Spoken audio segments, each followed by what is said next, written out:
Hi, everybody. Welcome to bonus content. I hope you like that hot graphic that Mike Burgess made. Thank you to Mike Burgess for that. I'm Alex. Options here. Jakejames is here. He's in the What house. is what is going on, people? How you doing? About damn time, Alex. I'm just saying, Yeah, I but it's all mean, good. It's good to see you. to be fair, we did try We before. we tried, we tried before, and that was my fault. I will take the L on that one It was because not your mostly fault. Comcast. That was Comcast's Yeah, fault. like We're blaming Comcast. your internet was not working. You know. No, they cut off my internet. That's what really happened. They actually cut off my internet in the area because it has to do with like where I live and the complex and stuff, and it was just like the worst timing ever. It was out of your control. No fault of your own. Right? But it's happening. You're here. Mm-hmm. I'm excited.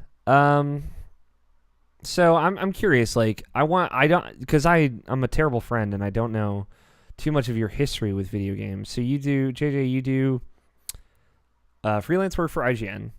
You Yep, I do, write for the IGN guides, IGN wiki guides. but you've also done stuff outside of guides. Like you've done I did a reviews. review. I did review and video stuff. I did VO for Mhm. specifically for Naruto Ultimate Ninja Storm 4. I did Hell the yeah. written and the video review, and I also did it for Ghost Recon Wildlands, where I wrote the guide and I did some extra VO stuff for them. I remember you showed me that. Was it like how to beat like the final boss in the game in like 10 minutes or It something? was how to beat the game like real easily to skip over like three-quarters of the game like real Hmm. easily with multiplayer. It was like some really silly stuff overall, but like it was pretty cool to at least get that out there for everybody. How'd you feel about the Predator in that game? Did you ever play it? I didn't care for it at that point. When by the time Predator got around to Ghost Recon Wildlands, I was just done. I was so like finished with that game after playing it so much. And then there was that all extended period of time, that gap. By the time that DLC came out, I was like, I moved on to other games. Yeah. Um, and what else have you done outside of that stuff? Oh man, where do I even begin? It's like one, I'm the senior editor over at thecoalition.com. I write reviews. I host my own podcast show called TK Spotlight. I do a whole bunch of other video content, unboxing videos, previews, developer interviews, and a whole bunch of other crazy things, event coverage, because places like E3, PAX, Comic-Con, PSX, etc., local conventions down here in Florida. Besides that, I also do some other freelance writing for other outlets. I've been in Switch Player Magazine. I've been in Playboy as far as the website Playboy Gaming. I've done other stuff for, what is it, Pixelkin as well. And also, when I go to other events, I also lecture at different places, like including smaller conventions here in Florida. I actually spoke at Miami-Dade College not too long ago before the start of the new year. I'm actually going to be a guest again down here in Florida at a place called GakuCon, or the Gaku Bash, which is a convention that's on a cruise ship, but I'm going to be at the actual event that's on land the day before the cruise sets out. And then Nice. I'm going to be a guest at another convention in Tampa. That's So really I'm cool. doing a lot out here in these streets. Yeah, I mean, I think like all the conversations I've had either with you or about you is always like, man, that dude fucking works way too hard. I work. Let me tell you something. There are more things on top of that because again, I know it's for time's sake. There's other things Mhm. that I do that I don't really talk about, but it's a lot of work. Like just a lot of putting content out there. That, again, even my own YouTube channel, which is kind of getting hotter now on my YouTube. I've been putting out a lot more like high quality videos, like on top of everything else that I have to do. So you're getting like all this crazy amount of stuff, so much energy just being put out, so much content just being blown out. I'm surprised like I'm not like KO'd by the end of the day. I mean, me too. Also, but yeah, I mean, like you were telling me at PAX, like how you started doing your video reviews for just your personal channel. Mhm. Tell me, I have to know because I've always wondered where did the name Gamers with Gains come from? It's a silly story and a really stupid one in some That's regards, what I was hoping but for. there was two usernames that I had. First, it was Venomous Fat Man, which is a garbage name, and I can't even. I'm embarrassed even to say that because it's At a really Venomous bad Fat name. Man 1 on And Twitter. Venomous, yeah, exactly, and it's sticking with me like a bad scar or something. Hmm. But that originally came from way back when, like when I first got onto YouTube, where I was trying to think of a username to go with or an alias, and I couldn't really think of anything. So I took a combination of my favorite Marvel character at the time, which was Venom, and a variation of my favorite Street Fighter character at the time, because Street Fighter 4 was hot, which was Honda, and I couldn't call myself Venomous Honda, so I kept thinking about it. He's a fat man. I called myself Venomous Fat Man. I just kind of rolled with it, see if it's actually stuck. And it kind of did stick for a bit, but it was a stupid name. So over time, I kind of gotten away from that and just went with just my regular name. But for my second YouTube channel, which is the one that I have now that's like active, even though it says Jakejames Lugo on there as like the regular username, the channel used to be called Gamers with Gains. Gamers with Gains was the idea that I was trying to blend fitness with gaming, but in a way that hadn't been seen before, because you always see the stereotypical people where they're always going like, oh, gamers have to do this stuff. They're always trying to be kind of like really cheeky, tongue-in-cheek, and silly, and kind of like really playing to a lot of the stereotypes that I didn't like seeing at the time. So I tried to do a little bit much more of a serious approach, a way that was trying to help people, in a way try to make it a little bit different than what was going on at the time. And since then, it didn't really take off. It didn't really kind of like pop off as much as I wanted it to. So I just kind of got away from that and just focused more strictly on gaming and more strictly on just my opinions and reviews and stuff that I love about gaming and the medium. And it kind of just started to skyrocket from there. I like Gamers with Gains though, because I feel like it doesn't have to necessarily be that original pitch. Like it can evolve with you. True. So I think it still works. I think it's still good. It's all right. I do want to say though, Venomous Honda is a really good username though. Venomous Honda is a garbage name. As a matter of fact, I would have given somebody permission just to smack me if I would have stuck with that name, because that was terrible. Venomous Just Honda. to be like, yo, Jay, you're doing it wrong. Come on. I love it. Yeah, man. Tell me, because I'm not as familiar with them. Tell me about the Coalition. The Coalition, yes. So two things. Number one, we are not the coalition that's making Gears of War. Yeah, no, we don't make Gears of War games, because we get that kind of confused all the time. Let's keep it claro. It's got a K, not a C, so it is kind of. It's got a K, not a C, even though that would be pretty dope to work on actual Gears of War and stuff. But I'm just saying, okay, we're the Coalition with the K. Now, the Coalition, before I got there, because I've been there now going on about 6 years at this point. It's about 6 years, I want to say, in January. Because when I first joined the website, it was really early in the year, and I was coming off of another website called That Shifted to You that's just not around anymore. But before I came to it, it was actually a website that blended together video games and, the medium and looking at the entire culture and stuff with that of hip-hop. Just R&B, rap culture, hip hop culture, music in general, but part of that section of the music industry. And a lot of the guys over there, Richard Bailey Jr., Gary Swaby, Cap, Anthony over there, they all kind of like got together and made the website, and they really kind of made that as the foundation. And since then, after I got onto the website, I worked there for a long time. It's become more about the video games than it has become about the music. They still have their hip hop podcasts, and they still talk about the music industry from time to time when they can, especially when big things happen. But primarily now, especially with my work and some of the other guys on there, it's just games now at this point. Yeah, it's cool. I've not interacted with their work a lot. I just know you through there pretty much. Yeah, man, that's a whole lot of stuff. You ever thought about that? You're always like, man, I do a lot of stuff. There's more, which is even the crazier thing. Yeah. But I mean, it's a lot. The thing is that I've always felt like I've had to do a lot, because obviously I want to go do stuff in the industry. I want to go do big things and, help people and be part of it, in a certain way. So I've always felt like I've had to kind of, not just be a Renaissance man in a sense, but also try to at least get an experience and get an understanding of all the aspects with the games industry, whether it's the journalism side, whether it's the content creation side, whether it's the fan side, or even just being a passerby at some things that go on. Mm-hmm. Did that like journey to get into the industry, did that start like 6 years ago, or did it start even earlier than that? It started, I want to say, around 7 years ago, maybe a little bit more, because I usually say that it started not from when I first joined up my first website, which was Real Taco Gamer years ago, but it really started up when I first got on YouTube, because that was like the first seeds of like me putting myself on camera, talking about video games, giving my personal opinion about it, from a critical standpoint, or even just from a fan standpoint, trying to put my opinion out there. That's where I really kind of like see is like where I started with that. So over the past now 7 going on 8 years next year, it's changed a whole lot. I went from just doing YouTube to doing YouTube and going on a website that was small, then jumping to another website, and then jumping to another website onto that. And then from there, even just branching off, being part of a website, then doing freelance work, trying to monetize it, trying to make it into a thing, into a career. It's really changed a lot and took on a lot of forms over time. Mm-hmm. This is kind of an aside, are you familiar with Max White?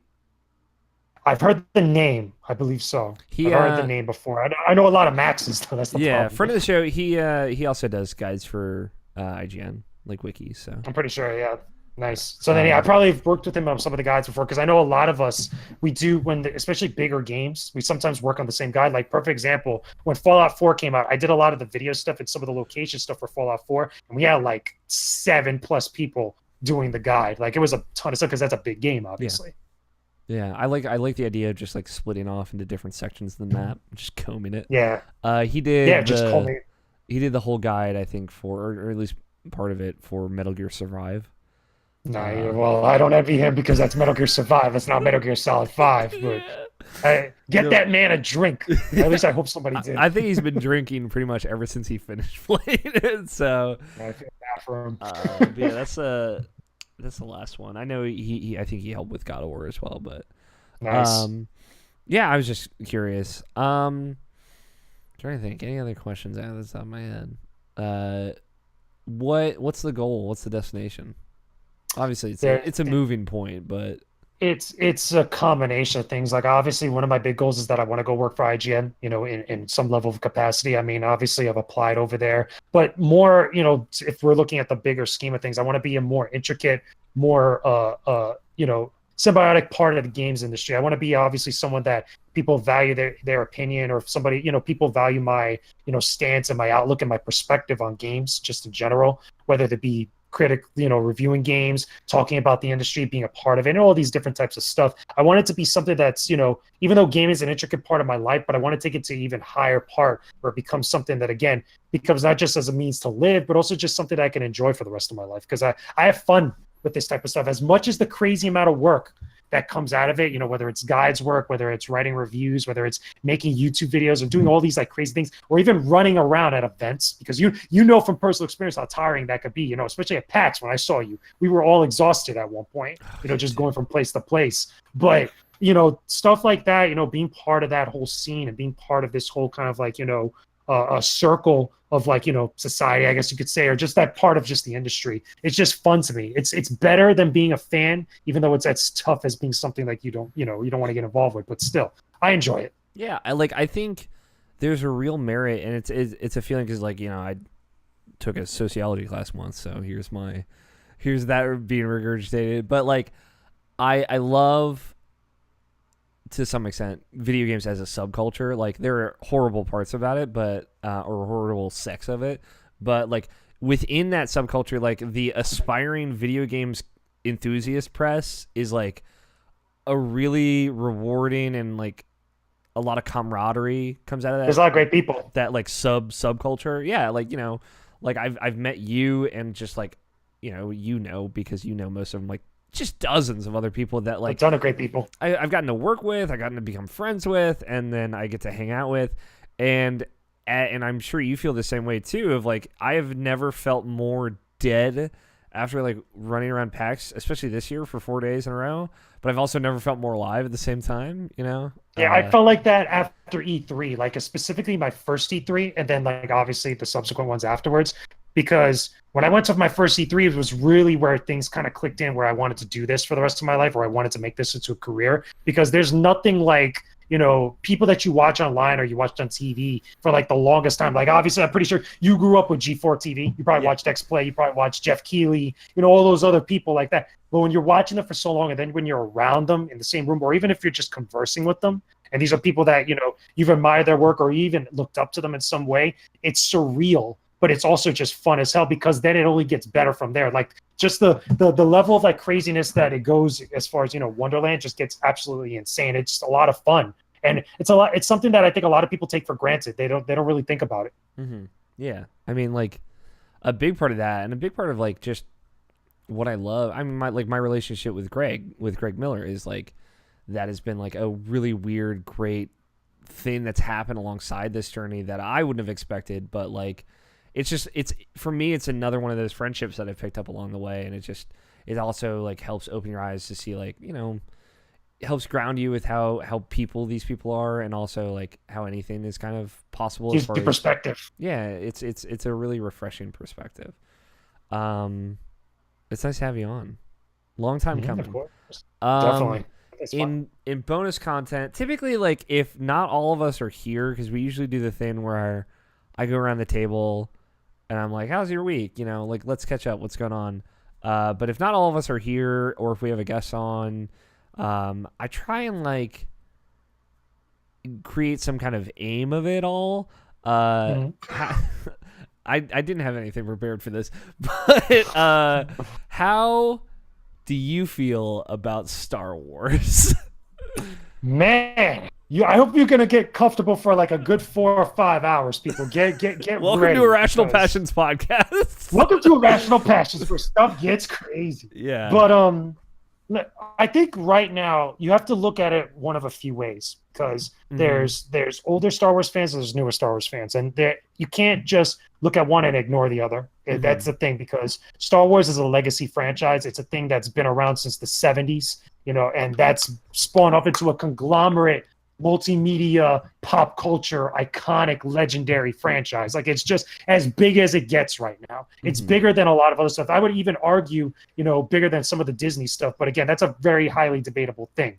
Okay, because you start talking about getting into pop culture, start talking about getting to influences, it's just stuff outside of the medium. It gets really crazy. But if we're just talking the movies, if we're talking the franchise itself, toys and the universe of Star Wars, right now it's great that we're getting new Star Wars properties, but I feel like a lot of the people that are in the driver's seat of Star Wars are very misguided Yeah. because there's a lot of different things happening. And again, you get into a lot of crazy stuff talking about the specifics of the movies, The Force Awakens, The Last Jedi, whatever episode 9 is going to be, Solo, Rogue One, etc. The thing Hmm. is that I feel that stands out to me is that while there are people like me that even though I have my issues with some of the newer movies, I still go out to see them. I still support them because I'm still a Star Wars fan at heart. But I think a lot of people now that maybe aren't as vocal as we are or not as tuned into a lot of stuff with the industry as we are, some of the people that are expressing themselves now are very vocal about how displeased they are, is because I think they're being talked down to or they're kind of being patronized in a way. And Hmm. it gets away from one of the special things that Star Wars is. Star Wars,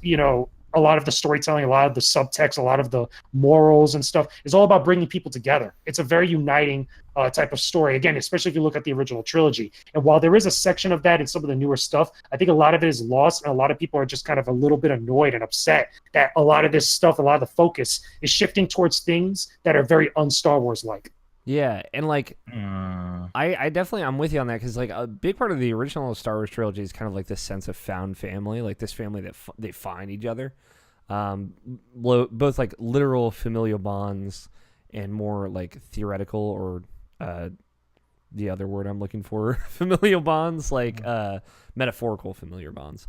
Hmm. Um, and I bring this up because Nabashin, you tweeted this morning. It's like, fuck, man, I forgot Solo came out today. Yeah, look at that. You forgot a brand new Star Wars movie came out. Like, when did we ever think that was going to happen? Not even during the prequels would we Yeah. ever think like of not caring about a Star Wars movie. And some of us hated the prequels, myself included. The Mhm. point is like new Star Wars movie. Not many people care about it, or people are talking about it just to get other people caring about it. Yeah, and I know Nabashin, you're not a huge Star Wars person by any means, but it was just the thing. Like, I think there was a very, very tight window where I was excited for Solo, a Star Wars story. Yeah, me too. It was a very brief. It was like kind of a week after it was announced. Because at first I was like, and then I was like, they got the 21 Jump Street guys. Like, maybe this No could more be, of that. yeah, like this could be all right. Like this could be really wacky in a way that we've never seen before, and just like axe that, and just like hearing everything. Like it was the first time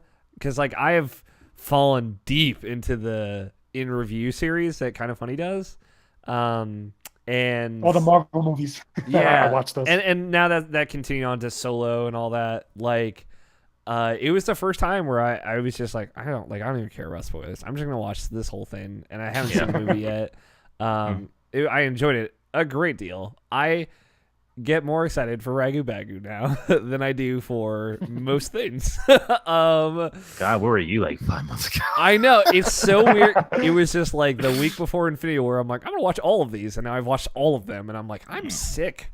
I'm but- good, Marvel. I'm good. Yeah, but like a thing like having watched all that and now like just hearing all these conversations about Star Wars, I think like I'm really appreciating how important it is to have like a leading figure, right? Like say what you will about the Marvel movies feeling homogenous and very similar, but like Kevin Feige being like this kind of unique binding figure across all of those movies and clearly having a plan, even if like I bet a lot of it was kind of made up on the fly after certain things. Like, how do you figure out, oh shit, we have Spider-Man now, like this deal went through, I never thought it would, like what do we do? Like they figured that out, they built momentum very, very quickly, and they kind of threw something together very quickly and then went for it, and now it's like worked out better than they could have ever imagined. Like, imagining Infinity War without Spider-Man now is like, I don't even know what that movie is. And it's weird because watching that movie clearly could have worked without Spider-Man, but a lot of the things that really resonated with me at the end of that movie are because of Spider-Man. So it is, you can see both sides of like, here is where the backup plan was. It would have been fine, but here is like this new version, and it's so much better. And I think a lot of those big plays and big moves come from Kevin Feige, or however you say his name. I'm going to say it differently every time. Kevin Feige. Feige. And I feel like Star Wars just doesn't have that, and it's trying to do a similar thing of you know what it is? They have the wrong person right now, and it kind of sucks to say that because Kathleen Kennedy has a lot of stuff attached to her name, because Kathleen Kennedy is essentially what Kevin Feige is supposed to be to Marvel. She is what she is to Star Wars at Lucasfilm. The thing is that, especially with her, there's been a lot of conversations about other stuff that isn't necessarily Star Wars. And again, it gets to a lot of political stuff, which I really don't want to get into now, but you guys know exactly what I'm talking about, where it gets into a lot of stuff where the conversations around them aggravate people, and they also get into other stuff that just has nothing to do with the lore, has nothing to do with the universe, has nothing to do with the films in essence. And it becomes other conversations that people, don't really want to get into, but they're kind of forced into. And that kind of sucks, because when you're in that position, especially when you're playing with the biggest franchise on the planet, arguably, I think right now Marvel is making a case for the MCU at this point. But with Star Wars, that has a legacy, that has a thing and a nostalgia with people. And I feel like a lot of that's been lost because they're trying to modernize it in the way where not just give it a new coat of paint, not give it a new type of, flair, but really kind of like change the types of conversations that you get from those movies. Like, for example, perfect example, actually, the first Star Wars movie, A New Hope, a lot of it was a play on the subtext between man versus machine. It's a very 2001: A Space Odyssey type of thing, but it's super, super subtle, and you have to really be looking at a lot of the stuff and really analyze a lot of the greater plot points and characters in order to understand where George was going from this. I know they talk about it in some of the Star Wars documentaries and stuff, but it's like one of those like super meta things that you really have to look for, as opposed to now where a lot of the subtext and a lot of the kind of big things that, the creators are really trying to put out there is a lot more blunt, a lot more obvious. And it comes off more as like throwing that into people's faces almost. Yeah, and I think like you can look at something like Black Panther. I think like Black Panther has perfect example. Like perfect. It's really heavy-handed to some extent with its like messaging, but like it also delivers the message powerfully and poignantly, and it doesn't just talk down to you. Yeah, it doesn't talk down to you. It doesn't even really talk to you. It just shows you. It's like, look at this. Like, look at this message. It is not at any point like trying to have these really long stances of dialogue. Like you could say that maybe some of Michael B. Jordan's lines come across that way to some people, but they never did to me, because like that character is built up so well of like this person that has been hurt by this. And you know what, also it feels real because he's dealing with real issues, but he's kind of, at least Ryan Coogler and the team that wrote that, so it's really Ryan Coogler that wrote a lot of it, where he's kind of taking a lot of the serious issues and a lot of the stuff that's going on today, but kind of like presenting it in a way where it not only doesn't condescend the audience, but it also tries to teach them something. And that's what I feel like you're not getting from Star Wars. Like a lot of people are saying that now about Solo, with some of the stuff that goes on with there. Again, I haven't seen the movie. I'm really kind of going off a lot of the stuff that you see on social media, but you can even go to like The Last Jedi and even arguably The Force Awakens and see that type of stuff. And that's really where the animosity between the audience and what's being presented on screen is at. But if you look at something like Black Panther, it tries to give something to the audience and let them enjoy it, and at least let them kind of digest it without trying to kind of anger them, or at least trying to force something down their throat and force them to accept it. And I think that's great. This is why I tell you right now, and I've said it a couple times, when Captain Marvel comes out, that's going to be probably one of the definitive female superhero movies, because if they handle that in the same way with a lot of the stuff that they could explore as they did with Black Panther, that's going to be an awesome movie. And I feel like Marvel really doesn't want to mess that one up just as much as they didn't want to mess Black Panther up. So I feel like the same amount of like responsible pressure will be put into that, where I feel like it's a little less responsible in Star Wars, just from what I've seen. But like my thing is, I loved The Force Awakens so much. Like I've never been because I was fucking done with Star Wars, and I talked about it on the show. years. I guess it was like what 2015. Jesus Christ.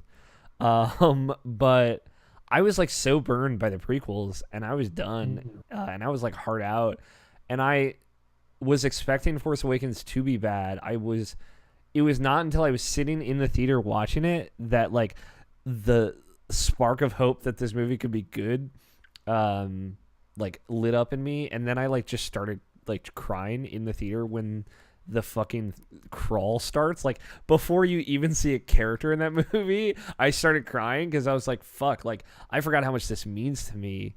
And it brought all that back in a way that like I've never fallen out of love with something and come back to it so powerfully. I can't think of any game or anything like that that's done that to me. And then I just feel like the messaging was lost along the way since then, and it's just such a bummer. Solo came out today. I don't know if you've seen it. Not yet. I'm going to next week. I'm going to go with my brother because me and my family is very, very big Star Wars fans. So we see everything in theaters whenever they comes out, and we get the Blu-rays and stuff like that. So I'm going to see it with him eventually. And I don't know. It's just it bums me out. I've been thinking about it all day. Of like, man, I don't even know if it's that I don't care to see this Star Wars movie, the Solo, or that I actively don't want to see it.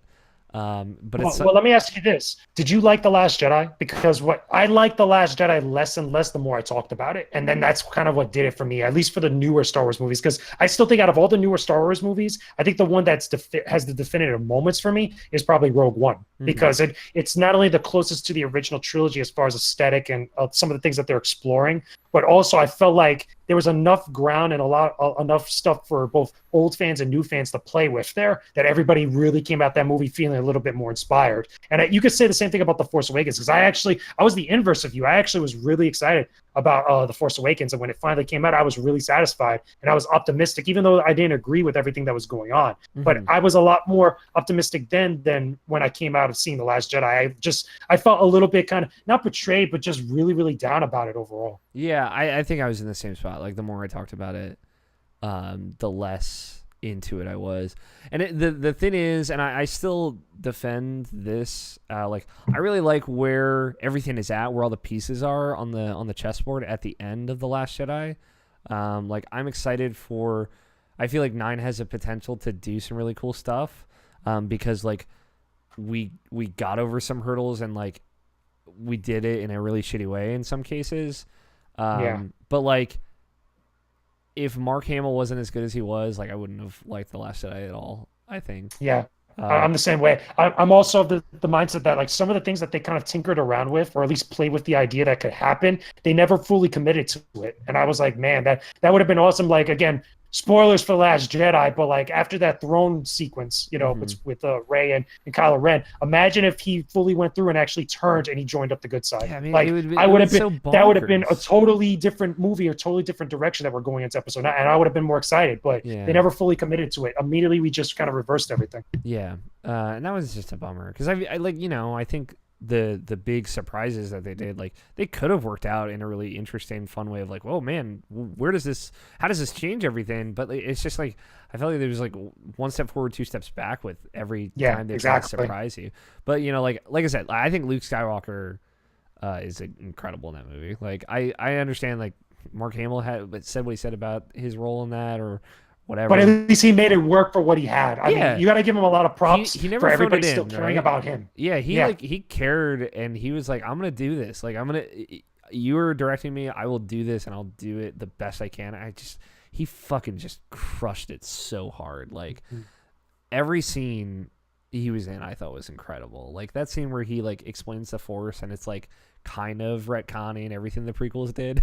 I'm just like, yeah, I'm here for this shit. Yeah, it's like you feel it, man. You just feel it, and it's like, hell yeah, fuck midichlorians. I'm sorry, Navashin. I just broke into Star Wars. There's another thing that I feel like you couldn't contribute to.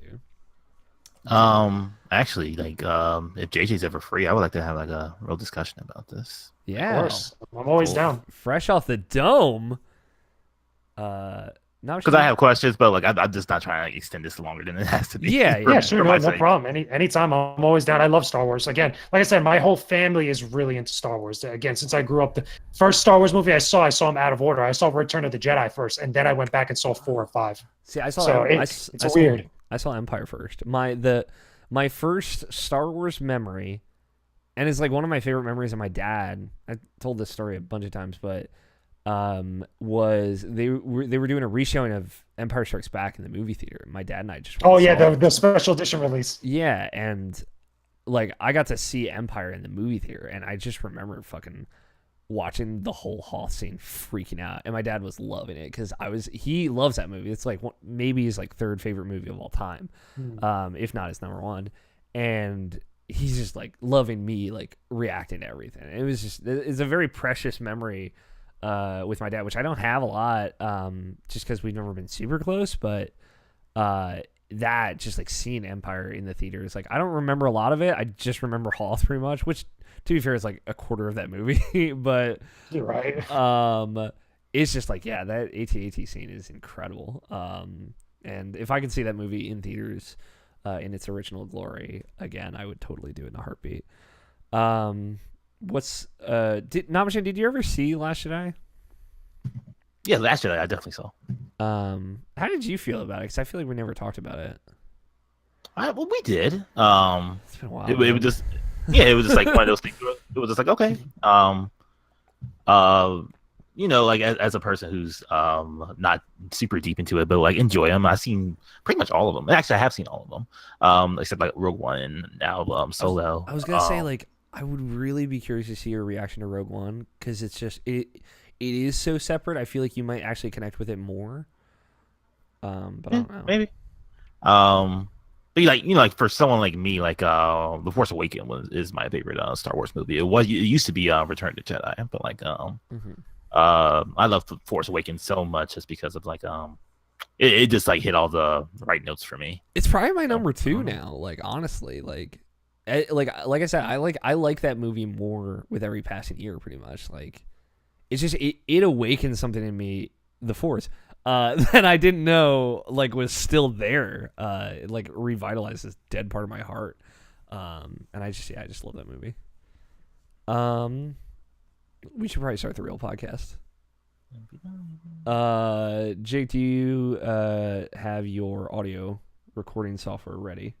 I could get that ready right now. Actually, Cool. could actually pull it up with Audacity. Shout out to Audacity.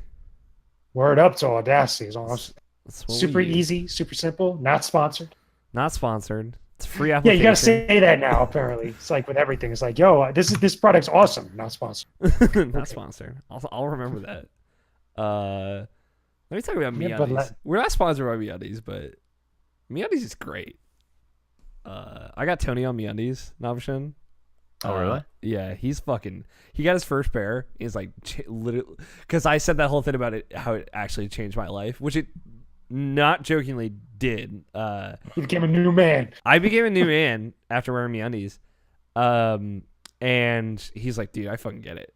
And I was just so hyped because he was on the same level as me. I was very excited. Also, like I had a mishap where like I started a subscription and they sent a pair to my old address. And I'm like, I don't know why this old address was in there. My last 2 orders have been in my new address.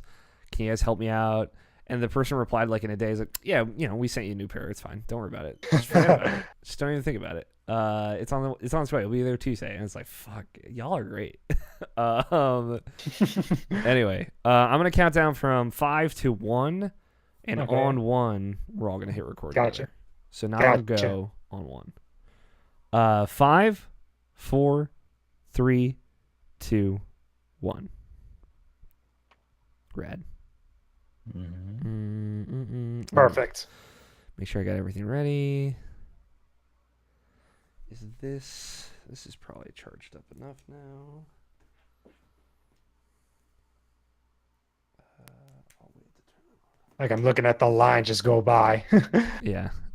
Sorry, I just want to make sure I don't need it. Okay, I don't need to pee. I've decided. We're gonna take a break after Games Talk, which is usually most of the show. And we'll be able to get up and walk around a bit. All right. It is Friday, May 25th, 2018, and you are listening to the Irrational Passions podcast. I'm your host, Alex O'Neill, and joining me this week, Brian Nobishin Jackson. Irrational Passion Podcast グランドスポンサーの提供でお送りします。Arigato. Thank you, Nobishin. Konnichiwa. And joining us this week, Jakejames Lugo, making his grand appearance. Of course, what's good, everybody? Hope you guys been doing all right. Hope all is well. Going to talk about some game stuff, hang out with all of you guys. Long time coming. It is a long time coming. We talked about it a little bit in bonus content. There was an attempt to make this happen last year. It's been like almost a year, hasn't it? It was like last almost year. Almost, yeah. Roughly. Was it before E3 last year? I know it was like sometime like after PAX. They're like, hey, you should come on the podcast. I'm like, yeah, sure. All of a sudden, Comcast cuts the internet. I make my annual call. I'm like, hey, I feel like this should probably happen. And then Comcast basically blocked us for a year. It was a horrible right thing. It's good to finally have you on. For folks who don't know, JJ, tell me about your presence on the internet. What do you get up to on the internet? I do a lot, man. Like I was mentioning earlier in the other segment, I do a lot of different stuff. I write for thecoalition.com. I'm the senior editor over there. I do a bunch of stuff, including reviews, previews, developer interviews, unboxing videos. I do a whole bunch of other event coverage. Again, I have my own podcast show called TK Spotlight on there and on iTunes. I also do stuff for IGN. I freelance for IGN, writing up guides for the IGN wikis. One of which I'm doing now is Detroit Become Human, which is my most recent one. Besides that, I also do stuff on my own YouTube channel. I rank highly edited, high quality video reviews, of different games like every single week, including vlogs as well. And then on top of that, I also freelance for a bunch of other websites, including Playboy. I've written some stuff over there. I've written some stuff for Switch Player Magazine, for Pixelkin, and a whole bunch of other places. And then on top of that as well, I also go to different spots, including different local conventions and areas and events where I speak. I'm a guest, and sometimes I lecture. I've lectured at Miami-Dade College. I've lectured also during some of the other local conventions in my area near Miami and Miramar, whole bunch of different stuff. And then I attend other events in the games industry like E3, Comic-Con, PAX, PSX. The list goes on. So I'm out here doing a lot of these streets and really making a lot of stuff happen. Shout out to our good friend Jonah Peck, but you are what I would say putting in work. What, seriously? I've been trying to get Jonah to get me on his podcast for a while. I'm like, yo, what's up, Jonah? What's really good? I would send a strongly worded letter to say, like, hey, you want to talk about somebody who puts in work? Yeah, right? Present and accounted for. We're going to roll up on Jonah one day. We're going to be like, yo, what's really good, man? Hey, I'm in Australia now. Let's talk. No, it's good to have you on. We talked, if y'all like Star Wars, we talked about that in the bonus content. Might be worth looking at. Definitely. Bonus content continues to be an evolving thing visually, presentationally. YouTube.com/Irrational Passions. You can watch the bonus content live as we record the show on Friday nights. Or you can go on YouTube and just check it out after we finish recording. So, it's good to have you on. So, Nobshin's got a thing to kick off your appearance on the show. Take it away, Nobshin. Just a little background to get people know you better and get a grasp of what kind of person you are. Sure. Favorite game of all time? Oh man, really? Did you have to start off with a tough one like that? Because it's like trying to choose your child. It's always the same question, the first one, and then the other two is always just something random. Man, if I had to choose one that I would always go back to the beginning, it'd probably be the original Sonic the Hedgehog, because that's the really funny enough, as cliche as that might sound, is because that was the genesis of my introduction into video games. That was the first video game I played, the first video game console I owned, and really the first time where I really kind of got exposed to what gaming could be. So I would have to choose that. I mean, you could make an argument for plenty of other games like that I've talked about many different times all over the place, like Kingdom Hearts, Street Fighter, Mortal Kombat, like the list goes on. But if we're going to talk about Kingdom Hearts, don't you worry. I would not have you on this show. If I had to choose one, though, it would be the original Sonic the Hedgehog, because that's where it started. That's rad. Cool. Favorite video game soundtrack of all time? Oh, man, another one. Jeez, there's so many good soundtracks that are phenomenal, because I love Final Fantasy music. I love just the a lot of the musical tracks and the original scores that come from that. So if I had to choose one, I would say, oh my God. Again, it's like choosing your children. I would have to say probably the soundtrack to Final Fantasy X. I love the music of Final Fantasy X. And again, it's a real pain. It pains me to really choose that because there's so many other great soundtracks. Again, Kingdom Hearts, Nier Automata, Street Fighter, some of the other like crazy stuff you hear from Devil May Cry, Soul Calibur. Man, the list is absolutely insane. The soundtracks are all over the place. But if I had to choose one, I'd go with Final Fantasy X. I have some crazy memories of Final Fantasy X back in the day. Okay, cool. And last question: what's your favorite game to play with a walkthrough? Like legitimately, just with a walkthrough, with a legit walkthrough. Yeah. Oh man, I would have to say, trying to think of like all the games I've ever played that with a walkthrough, because usually I'll go on and off with walkthroughs, like guides or anything. Myself when I'm trying to just play it for pleasure and stuff. I would have to say, favorite game to play with a walkthrough. I would probably say Final Fantasy VIII. Because that is probably one of my more favorite Final Fantasy games as far as like the characters and the style of it. And I know at one point that was one of the FF games that I really sat down and got a guide so I could see everything in the game. Get all the Guardian Forces, get all the legendary weapons, get all the side quests and stuff, all the triple triad cards and all those different types of things. That's what I really kind of like put in work to get that guide to see everything that was in there. So I have to choose that. That's good. I have a follow-up question because now you got me thinking about this option. And now, Michelle, you can answer too, because I feel like you might have a good answer. What from your youth? What's your favorite like paperback walkthrough that you got? Paperback walkthrough. Ooh, okay, I got a good one for this. Yeah. When I first got a Nintendo 64, okay, because Nintendo 64 was the second console I owned in my house. I got two games, one of which was Star Wars: Shadows of the Empire. The other one was Turok: Dinosaur Hunter. And I had an actual book that was like, it looked like a cheat code kind of book that was like really bootleg, one of those things you would buy in like the shady spot of the video store or like the convenience store back in the day. And it had a complete walkthrough of a Turok Dinosaur Hunter in it, and it also had all the cheat codes in it. So, and it was in black and white paper. So I was like, oh man. So I used that in order to get through Turok Dinosaur. Do you have one option? I kind of got two. One is mine, one is my friend's. Like my friend's one, Tony Ramos. He lent me his N64, and like because I never owned an N64 myself, and that's how I got through Legend of Zelda, Ocarina of Time. It was with a walkthrough, completely just walked through that, and I enjoyed it because of that. That's what makes me really enjoy that game a lot more than I guess more than like any of the other Zelda games, is just because I don't know. That was a weird experience, and I enjoyed it very much because of that. Golden fucking Skulltulas? Yeah, I did everything in that game when I had that walkthrough, and I just enjoyed doing it that way. And the other game was definitely my Pokemon Red, Blue, and Yellow book that I have, and I still own even. Because like there was the little stamps onto it, like when you actually catch the Pokemon, you put the stamp on. Exactly the one you're talking about. Yeah. I had two, like my two big ones were that there's like an infamous Final Fantasy VII one with like a big like anime ass picture of Cloud on it, on the front cover that I loved, and also like is a weird one, but I had two walkthroughs, for this game for Banjo-Tooie. One I got for Christmas, and the other like I saw in a store and I just liked. This is a weird thing I discovered about myself recently is how into maps I am. I loved the maps in this second walkthrough so much I had to get it, and it's like one of my favorite walkthroughs ever. Of like oh man, like these big like well illustrated 3D drawn maps. It was just super colorful, and there was like a bunch of like that like reflective filmy stuff in the walkthrough too. I don't know, it was very much a product of my youth, loving that walkthrough, but I loved it. It's good to have you on, JJ. We got a great show. I know Nabashin has his 3 questions. Let's get to know you. I have one question, and it's the only question that matters.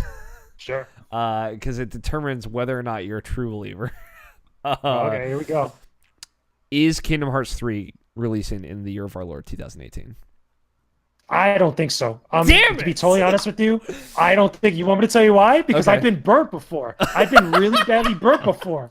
For the record, I got invited to go to that Final Fantasy 15 event, and now I couldn't go because I couldn't get a flight over there. But I paid attention to what was going down on the streams and all the news and stuff, and I was ready. I was ready for was it the entire team? It's about decided to give me Final Fantasy 15. All of a sudden, got delayed a month or two, and I was like, man, how do you throw an event and then delay the game afterwards? It's like, come on, son. Like, you have to hold a really big L with that afterwards. No, we gotta believe. So I'm not trusting Nomura. I'm not trusting Nomura at all. I'm going to see him at E3. I'm going to see him at E3. I'm going to be real suspect of him. You're like, listen, man, I know you're bullshit. Like, I'm waiting 16 fucking years for this. If I got the game in my hand, Nomura, then we'll talk. I'm excited for you. I gotta believe. You know me. I gotta believe. How'd you feel? Because we haven't had like a big Kingdom Hearts person on this show since all those previews and stuff. How did you feel after all this stuff about 3 came out? Like, after people played it and they're like, no, it's like good. And you saw those previews. To be honest with you, one, I was a little salty because I didn't get invited. I wanted to go. I feel number one, because I was actually in LA at the time for another event when that was going on. I was at the Call of Duty Black Ops 4. Yeah, I was there for Black Ops 4, and it was not that far away. I was like, man, I could just sneak over there. But either way, I was watching all the stuff that was showing up on the streams and getting pull stuff from different content creators, because I actually had a couple friends that actually went, and they were actually able to report on it and talk about it and actually get hands-on time with the demo, which is going to be at E3 apparently. But from what I saw, again, visually, I think it looks great as far as looking very close to a lot of the Pixar movies that are getting involved with it, specifically Toy Story, because that was the one that was shown the most out of it. And also, again, the Rock Titan stuff and a lot of the Hercules stuff I think was pretty cool. It was interesting. That's stuff that we've seen before already. One of the things I was worried about, and one of the other reasons why I don't think that game's coming out this year, is because there's still worlds and still stuff that they announced a way long time ago that we haven't seen yet, which specifically was the Big Hero 6 world, San Francisco. Yeah. Now, I get that we're not going to see everything that the game has to offer right now. Again, it's still way early before release, whenever this game is coming out. But at that point, I would have expected them to show that as well on top of all the other stuff that we got at this point, if not show that at E3. And I just don't get a sense of that right now. Yeah. But besides that, I love the gameplay. I love the moves. I love the summons. I love the attraction flow. I love the flow motion stuff, which is from some of the other games. It seems like a hodgepodge of all the best aspects from the previous games put in together for Kingdom Hearts 3. Yeah. Which is cool because it helps it give it that kind of like Infinity War, because that's the comparison I've been making just for your reference. Gives it that Infinity War of like culmination feeling, literally to the gameplay. I'll say like for me it's odd because I've been thinking about that Big Hero 6 stuff. Like one of the first worlds they announced, they've still never shown it, right? They never even showed fully the Tangle world too. On top of that, keep that in mind. They've barely shown any of it. Honestly, like they showed like that one him jumping off the cliff, and you got to see a big part of it, but you're like, what does this world even look like? That's actually Hercules. That's actually Hercules. Yeah, you're right. Okay, the one I'm talking about was from one of those early trailers where he's fighting all those Heartless in the field, and there's a bunch of it. It looks great. Yeah, it looks cool. It looks like it's very similar to what it does now, but we haven't seen any more of that. Yeah, and then you see the one with Rapunzel like swinging her hair around, like very short clip. But like, and I don't know where you're at with this too, Nabishan. Like, I'm thinking about like going into Kingdom Hearts 3 because I'm operating under my headcanon that there is absolutely going to be a Frozen world, which I'm very excited for. I'm a big Frozen fan. That's coming. Yeah, I said that's coming. It's gotta happen, right? But like the idea of like going into Kingdom Hearts and you see like the worlds on the world map. And, like, you see they're all fogged out, and then you unlock them, like, not knowing what they could be is, like, because it has been so long since I've had that first feeling. Game, by the way. Yeah, that's from the first game. They didn't do that in other games afterwards. Yeah, like, I mean, 2 has a little bit of it, but, like, you're like, I know what this is.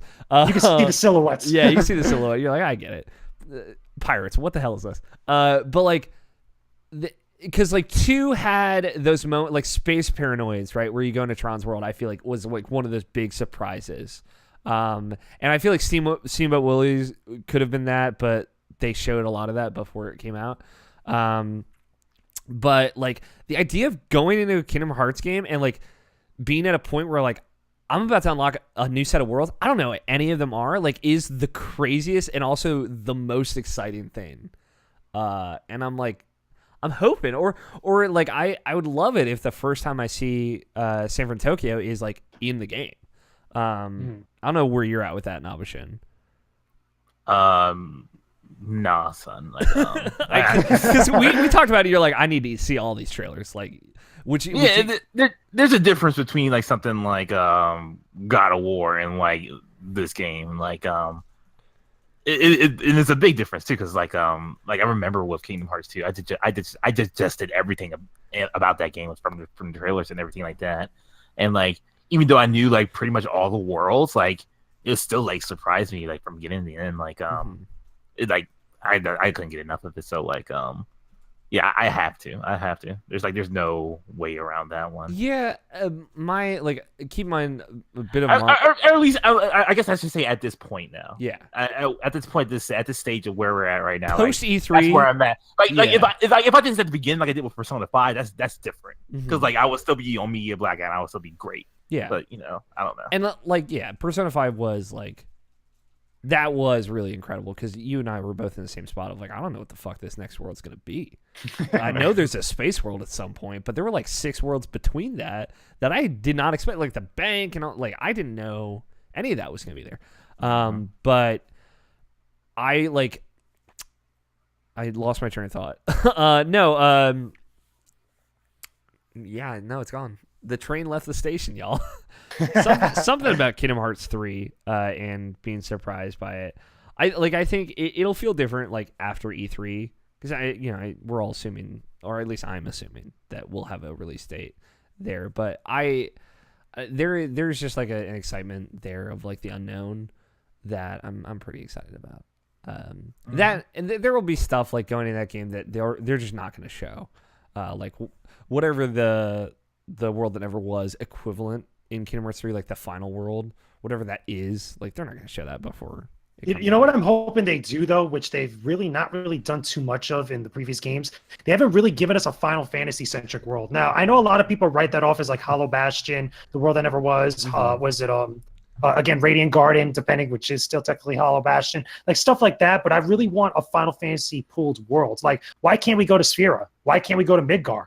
If they did Midgar, I'd legitimately I think that'll be the go-to at some point, be especially since we have so much Final Fantasy VII love within the series in general. But I would love to see that. And like the same thing also, like there's a lot of other Final Fantasy stuff that gets overshadowed by the Disney stuff, understandably, because they're trying to appeal to a much more bigger audience just than the Final Fantasy or gaming crowd, because everybody knows Disney for that regard. But like, where are the chocobos? Like, we should get a joke between Donald Duck and a chocobo. Like, I feel like that's a layup. Dude, you're so right. Or like something like, involving more than just the Moogles being the synthesizers. Like there's other things I feel like that could be there, or even Magitech armor. There should be a Magitech armor reference in there somewhere, especially in the toy store that we get from Toy Story. Like there's things that I feel like they could really play around with that they just never have done before in the series. Yeah. I do know of a good Final Fantasy Easter egg in the Toy Story stuff.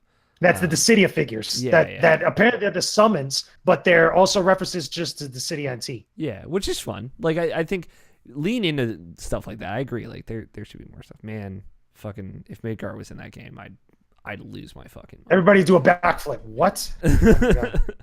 All right, let's course correct on here. I want to kick the show off with some housekeeping. Tons of really awesome stuff going up on IrrationalPassions.com.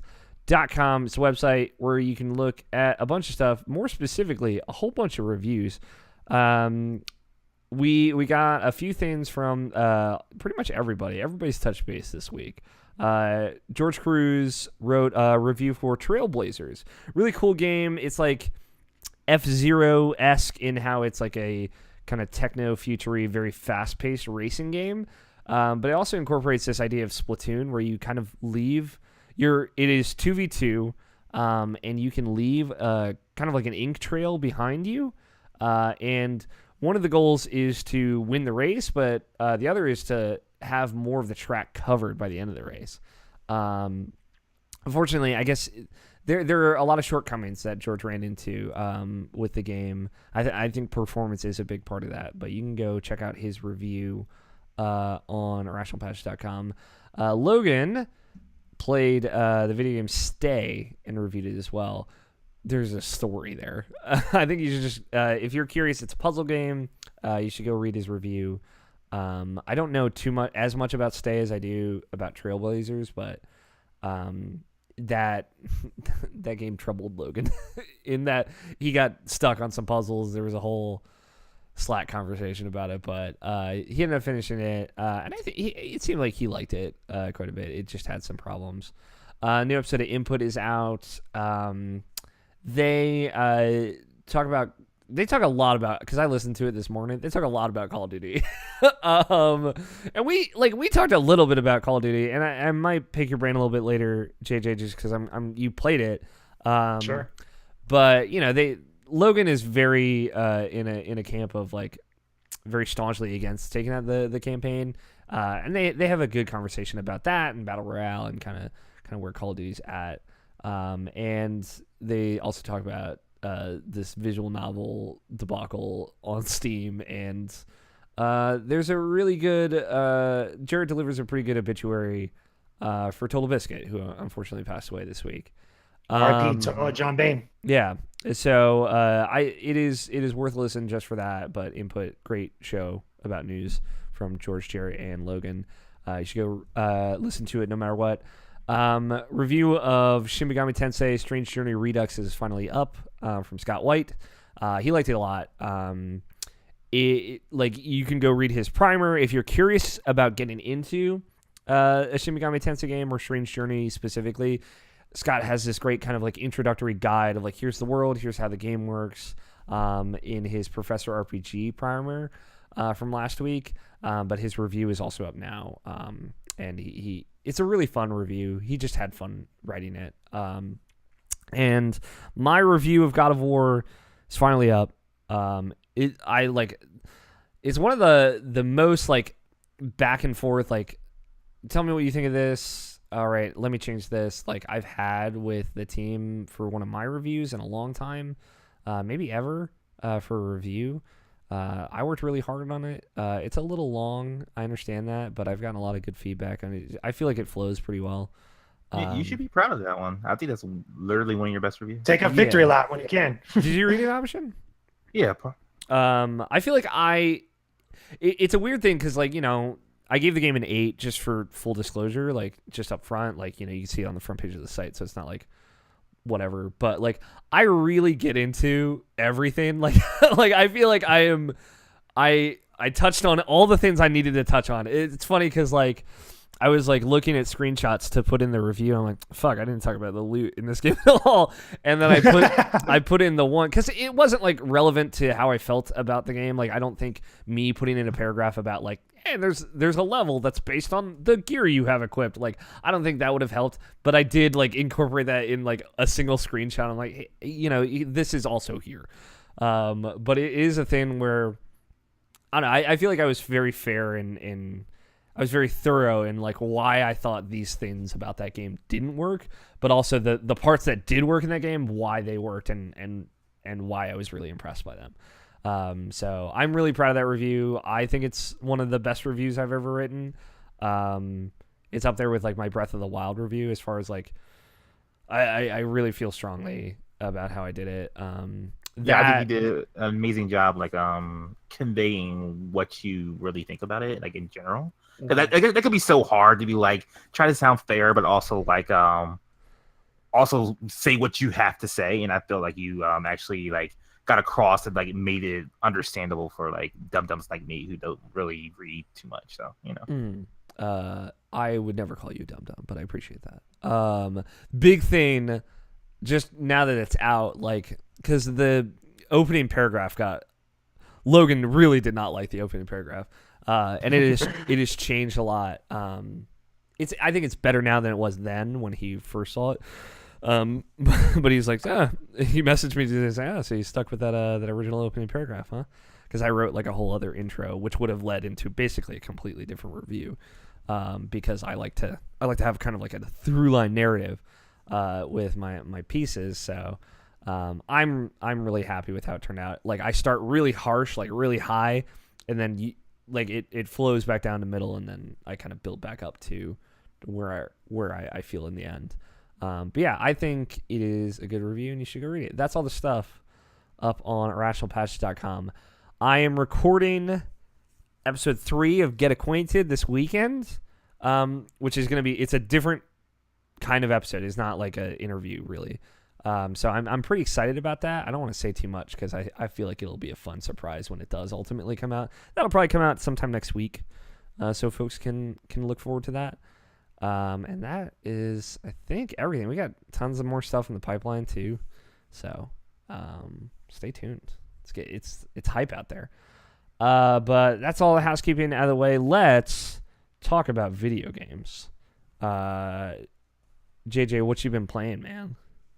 Oh man, I've been playing a lot for a couple different reasons, both for review and also just for fun and pleasure. So some of the stuff that I am playing, I am embargoed on, but I could say I'm actually playing them. Okay. I'm actually playing Street Fighter Anniversary Collection right now, the 30th Anniversary Collection that just came in not too long ago. I'm playing the Sega Genesis Classics Collection that also came in recently, not too long ago. I'm not under embargo for that, but basically I'm going to have a lot to say about that collection because there's a lot of stuff that needs to be talked about that's not necessarily too good, because there's a better Genesis collection that's came out that was on PlayStation 3 that makes this one look like chump change. And it's kind of a shame, not only just me as a Sega kid, again, someone that knows and understands that library and loves the Sega Genesis for what it was. There should have been a lot more stuff. And funny enough, comparing that to some of the other collections I've seen come out, it's a real shame.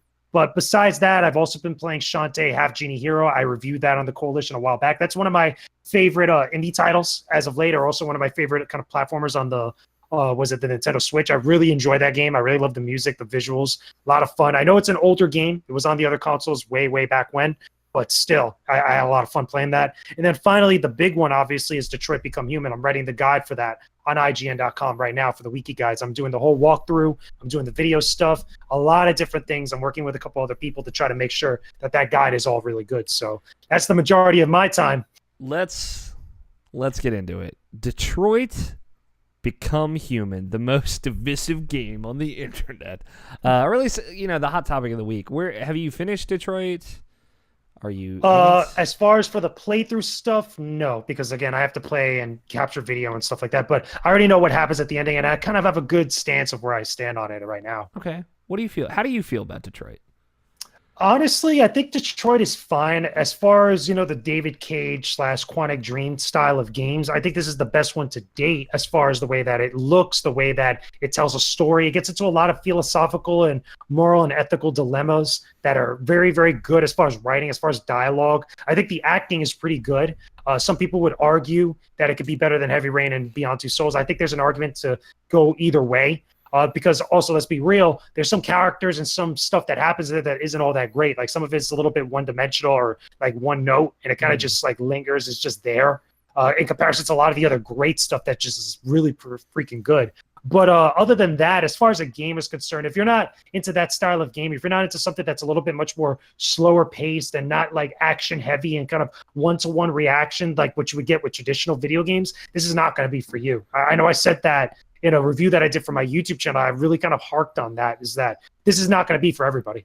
Where did you stand on the other David Cage universe video games? For Heavy Rain and Beyond Two Souls, I think Heavy Rain is awesome. I think for me that was the best because I really liked Heavy Rain. I really thought that the story and the writing and just the series of events, how they played out, was a lot better than what Beyond Two Souls had to offer. Mm-hmm. What about...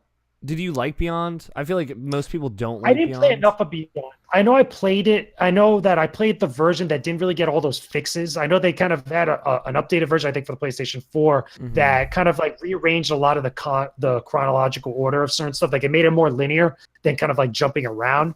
But I haven't really played it in full and really kind of explored it to really kind of judge it. But I know I wasn't enjoying it as much as I did Heavy Rain. Okay, that's fair. What about Until Dawn? Did you ever play that? No, I never played Until Dawn because I never had the time to. I know that a lot of people say it's really good, especially, being the horror genre, even though I'm not a big horror buff, but I want to play it at some point to like really sit down and kind of digest that. Yeah, because I feel like if you like the David Cage game, if you like Quantic Dream's approach to games, like a lot of people, I think most of this podcast included, agree that like in a lot of ways Until Dawn out David Cage. At least like Until Dawn is great in that it knows exactly what it is, whereas a lot of times there's a lot of showboating that makes it feel like maybe this Quantic Dream video game doesn't know what it is.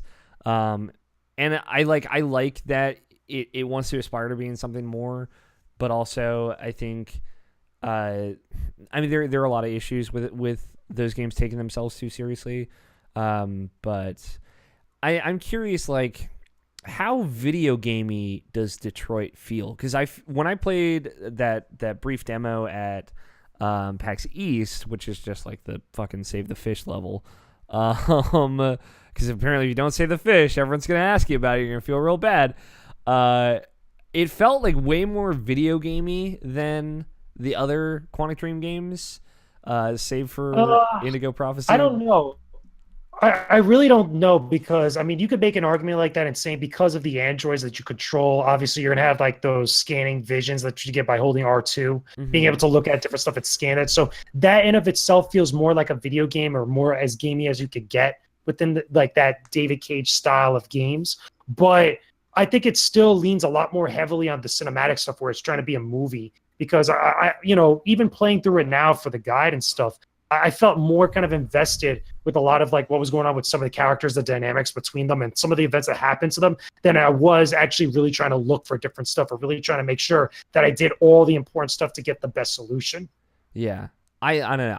I'm curious to play it, because like I don't know if any of the discourse and option has kind of dissuaded you from wanting to play it, but it is still one of those things where it's like I know I typically like these kinds of games. Like David Cage doesn't rub me too much the wrong way, more because like I'm more aware of what those games are, I think, than he is, in that like I'm not coming into this trying to change my life view, but friend of the show, Tyler Treese, fucking tore that game apart. He wrote a review for Kill Screen, I think. Not Kill Screen. Oh God. Screen Rant. Thank God I remember that. I would never have lived that down. And yeah, he gave it 2 out of 5, and yeah, he had a lot to say. It's a good review though. Like I totally understand where Tyler's coming from, and he has way less patience for David Cage than I do. But I feel like if you want one end of the spectrum, you should check that review out. I'm trying, like, I know a few folks that really did dig it, but I'm curious to kind of get my hands on it myself. Would you say that it handles like the subject matter of like prejudice poorly, or what would you say about how No, I think it handles it very well. And if anything, it does so in a few moments that are tasteful. It doesn't knock you over the head with it. Like clearly the subtext and like the subliminals are there, especially because again, the parallels between racism and, just the prejudice against androids. There's a lot of stuff. One of the chapters is even called Shades of Color, and it just kind of gets very kind of blunt like that. But even when it gets to some of the more serious matters, like, the domestic abuse and stuff, that a lot of people made a big deal about not so long ago, it really doesn't kind of do much to really kind of throw that in everybody's faces. It really kind of handles it as tasteful as it could possibly be, while still being serious and, good for what's the context of the story at that moment. Okay. That makes me feel better about it. Are you going to play an option? I own it. Oh, great. That's good news. It was one of those 20% off PS discount things for digital. Some deals. Yeah. So of course I'll get that. I think because I'm in a bit of a tight budget, because I gotta fucking fly to San Francisco next month. As you know, you understand. So I probably won't buy it. I'll probably my goal is to rent it and just power through it all Sunday, on my day off. So hopefully we can report back. I don't know if you've played it at all. Oh no, I've been just downloading a whole bunch of shit because I got like a 4. I think you might need like 2 days maybe to get through it, to be honest with you. Like in the game time that I did, I had to do it in sessions, and it took me about 2 days. Yeah, because someone was telling me it's like 14 hours. I'm like, shit. About 15 hours and change. I know when I was playing at some point, it felt like I was rushing through it like that, and it just felt like there's no way this game is 15 hours. Then I looked at the time. I'm like, okay, now I understand a little bit better. But if you play it taking some breaks, you could probably knock it out in 2 days completely. Okay. Or you just not sleep. Here's a weird question. Yeah. And don't take this the wrong way, but like, take it take it away, but don't take it the same way. Does it portray portray the prejudice in like a, let's say, a white point of view, or is more of like this is how white No. people view prejudice more than Like oh, from this the is like the people real prejudice? from the people that are being prejudiced, like the ones that are persecuting the other side. Like it doesn't do it like that. It still puts you in the point of view or the perspective of the people that are being oppressed because you're playing as the androids, Kara, Connor, and Marcus. And you also, a lot of it doesn't always happen to you. It's a lot of it, you're seeing stuff as you pass by. You're noticing things as like, you're watching an android and a human interact, or just the way that certain humans interact with androids. And a lot of the kind of more exaggerated kind of situations with that. So it's not always directed upon you. It's not like how, where a lot of different games or even movies would kind of put you in the shoes of the person that's constantly getting racism or persecution thrown at them. It doesn't always do it like that. And I think that's for the better because it makes you understand why the persecution and why the prejudice is so bad, as opposed to making it cartoony. Sure. Okay. Interesting. Yeah, I'm excited to play it. Anything else you've been playing, JJ? No, that's about it. That's really been taking up the majority of my time. Okay. Nobshin, fill me with video games. I haven't really been playing much of anything, dude. Okay. You got a 4 terabyte hard drive or a 2 terabyte hard drive? No, 4. Oh, it's 4. Nice. Yeah, I thought like what? I thought the PS4 could only like support up to 2 or something. It's external. Oh, got it. It was on sale for like I think $80 or something like that. So I was like, fuck it. So you're like, let's fill this fucking bad boy up. Yeah, I'm re-downloading Final Fantasy 15, which is like over 100 gigs. Batman Arkham Knight, which is over 100 gigs. Doom, which is almost 100 gigs. Goddamn video games, these shit. Like Metal Gear Solid 5, that's like what, less than 20? So like that's a great game, dude. The Fox Engine compression techniques are incredible. Like, shout out. I don't know what the fucking historical team Kojima team got up to, but they fucking crushed it with the engine. So, that's. I mean, hell yeah. Like yeah, I haven't really been playing much of anything. Like I sort of been playing Muramasa again on my Vita. Just to do the speed run trophy where you just have to beat the game in under 3 hours. So that's just like a side thing I've been doing. And like oh, there was something I actually did want to mention. Because when I was playing Red Dead Redemption, I started up Undead Nightmare. Great DLC. Yeah, like because like I completely forgotten how that played out, and like I haven't finished it yet. Like I'll go back to finish it eventually, but like man, is that like so well written and so good for what it is? Because it's like it's completely just like off the fourth wall, but like, not like something like not like something like too like campy or something like that. But at the same time, it is because it's like it's still like a guy from the old west, a western guy, just like how does he take to zombies because like he doesn't know anything about them. It's just like he sees like people that he knows is like get bitten and like they acting all crazy, and like, he doesn't know what to do with them, so he just hog ties them and then like he just puts them in the bed. Right, I forgot about that. Yeah, and then like he pretty much just like gives them like a steak and like some mashed potatoes. It's like I hope you're feeling okay. He's like, I don't know what to do about you. I don't even know why you're sick, but like I'll go get a doctor. I'll try to figure this out. And that's how that game starts. And it's like just that over and over again. And it's so funny because like these all the characters like playing that game. Playing through the game, like all the characters that you already knew, and like just seeing like how that all plays out, and it's so good. It's just so good. Like it makes me like Red Dead even more just because of that. Because like I wasn't aware until long after the fact that it was kind of like a pseudo sequel to the game as well. Yeah, and it's like that's so fun. Like I love that they tied it in to the actual narrative of that game too. Yeah, like. It's and that's the big thing about it too. Like it's fun. Like it doesn't take itself seriously, and it's not like the serious tone that like a GTA stuff will have and stuff like that, or like try to be like too tongue in cheek with this type of stuff. Is just like it's so good. It just really is so good. Like anyone who has Red Dead Redemption, I would highly recommend Undead Nightmare, and it's like one of the best DLCs they ever made. I actually played a little bit of Red Dead Redemption this week, just just because I had not seen it since the Xbox One X patch came through. I was like, man, this fucking video game looks real good. I played a whole bunch of stuff, man. It's still in that. I feel like I'm finally coming out of it now, but I'm still in that phase where I'm like, I don't know what the fuck I want to play. And nothing's sticking, and I don't feel good about anything I'm playing. So we're gonna go on some journeys now. Here is one journey I went on. I played maybe like 10 hours of Fortnite this week, and it wasn't like there was no point where I was like, man, I'm really excited to play Fortnite, which I'm not here to shit on it necessarily, but it was literally like, I'm going to sit down, I'm going to put time into this because I just want to understand. Like, it is my old man moment of like, I do not get this game, and I just want to get it. Like, I want someone in Fortnite to shoot me so hard that I get it. Like, I just want to understand. And there has been a change in perspective in my Fortnite experiencing. And it's funny because I played a lot specifically over the last 2 days. And I'm coming off of this big conversation they had on Input about Call of Duty's Battle Royale, where Logan has like zero faith in that game. He or in that mode, he doesn't think it's going to be big at all.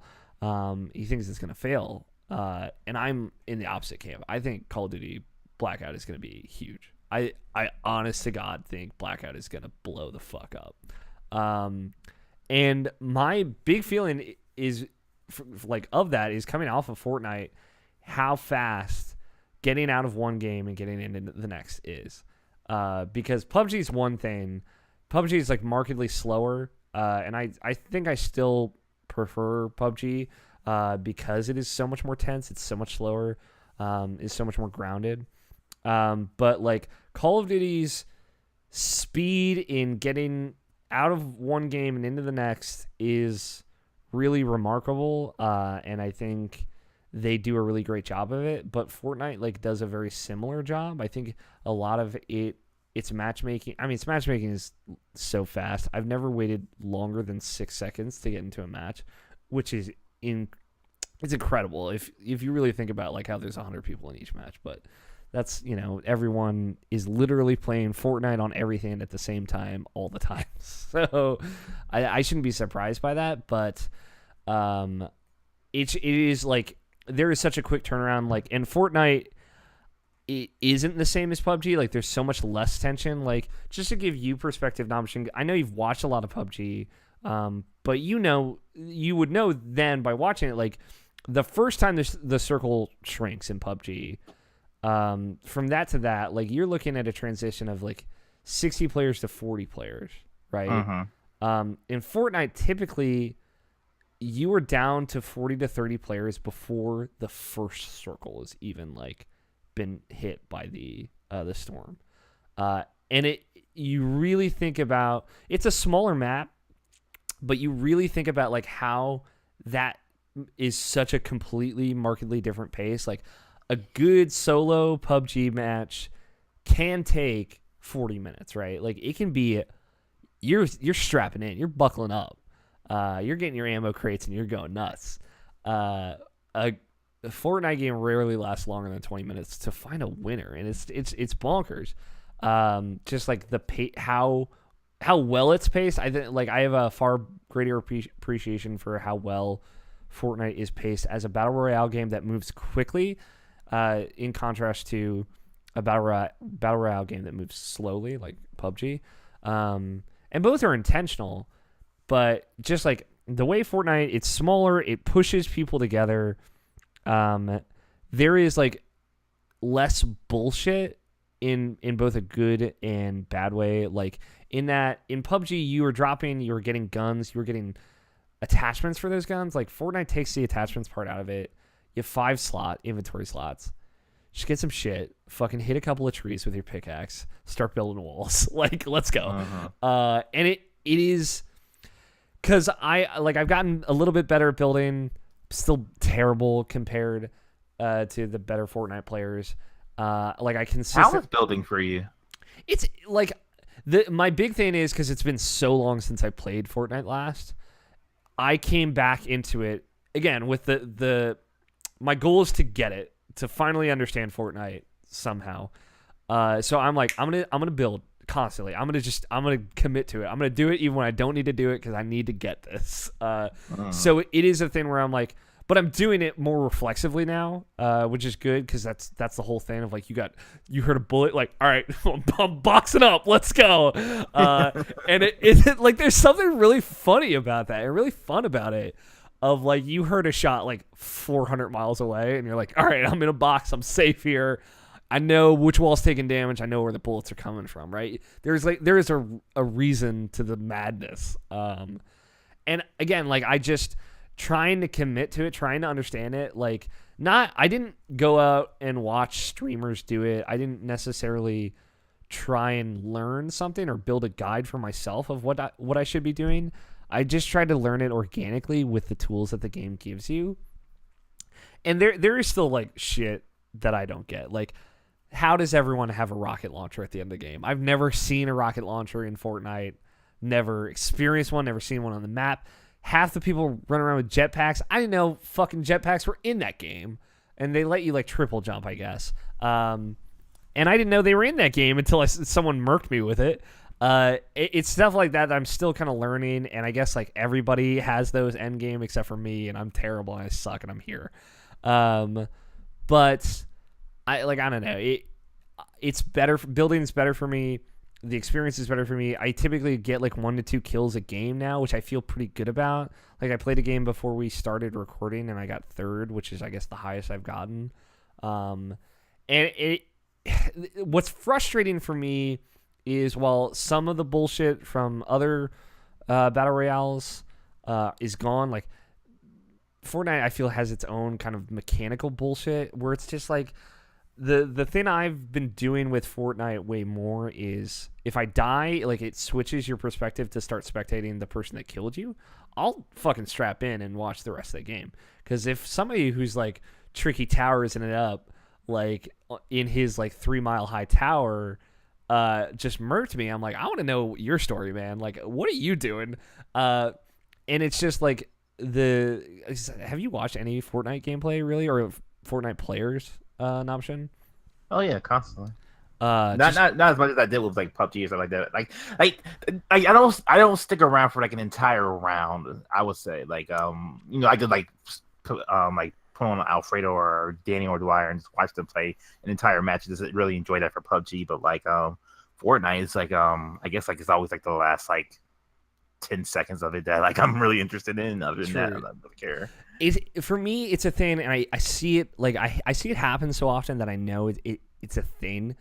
Is like comes down to last like 3 people. Everyone's just building fucking towers, and I'm like, and they do the thing where they sweep the camera and they just fucking mash R1, and now they have walls building around them, and then they jump, look down, and somehow they manage to switch their fucking build to the floor so fast. I don't know how they do it. I'm trying out here, and they're doing it so well. And they build a floor, they jump up on the floor, then they build like the ramp, and then they do it all over again. And they do like that 6 times to a tower in like 8 seconds. And I'm like, I fucking can't with this. But I'm watching them, and like sometimes they'll like build ramps up to each other until they meet, and then they like some bullshit will happen.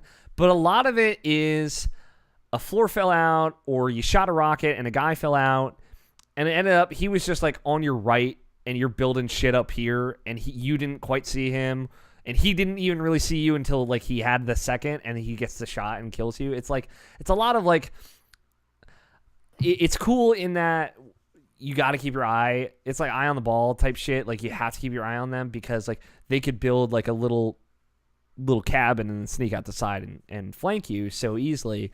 But it feels like a lot of like, well, I shot a rocket at this person to make their tower fall, but I didn't necessarily expect them to fall to the right, and then they killed me. It's like, man, I feel like it's both anyone's game in a very exciting way, but it just kind of feels like bullshit. Like it doesn't seem in a lot of those cases where it gets to these fucking crazy architects at the end, like it doesn't seem like either of them win over the other because like a market increase in skill. It just seems like, well, I guess he built the right wall at the right time, which I guess is fun because it does give me the hope that maybe some bullshit will happen and I'll win someday.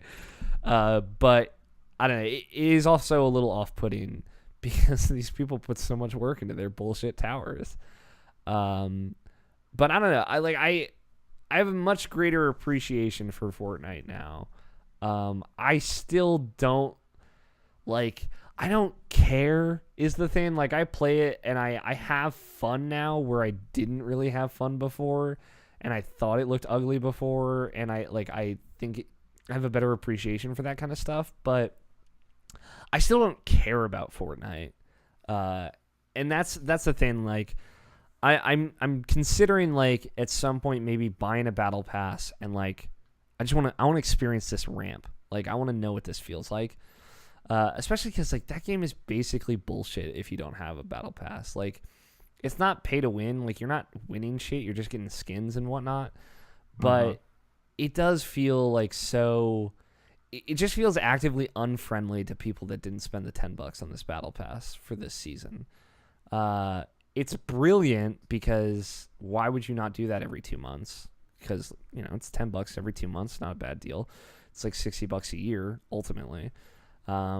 Which is if Epic gets that from you, right? Like, you know, they're great. They're set. And they've got 40 million players or whatever. So even if like 1% of people did that, they'd be super set. It feels, like I said, unfriendly is the word. To folks that don't get the battle pass, like the challenges, the perks, everything laid out for you, just it's shitty that really you don't play that game unless you have the battle pass, it feels like. Or if you do, you're like a loser and you're not in the cool kids club. And that's a bummer. It's a shitty feeling to be a part of that. And I guess that's why I typically avoid free to play games, because there's the folks that pay club and there's the folks that don't. And the folks that don't club always seems like the losers club. Hi, Scott. Hey, how you doing? I'm good. Do you want me to count you in? Yep. Are you ready? I'm ready. All right. On 1, 4, 3, 2, 1. Scott's here. Hey, we're live. We're here. Hi, Scott. We're talking about video games right now. Nice.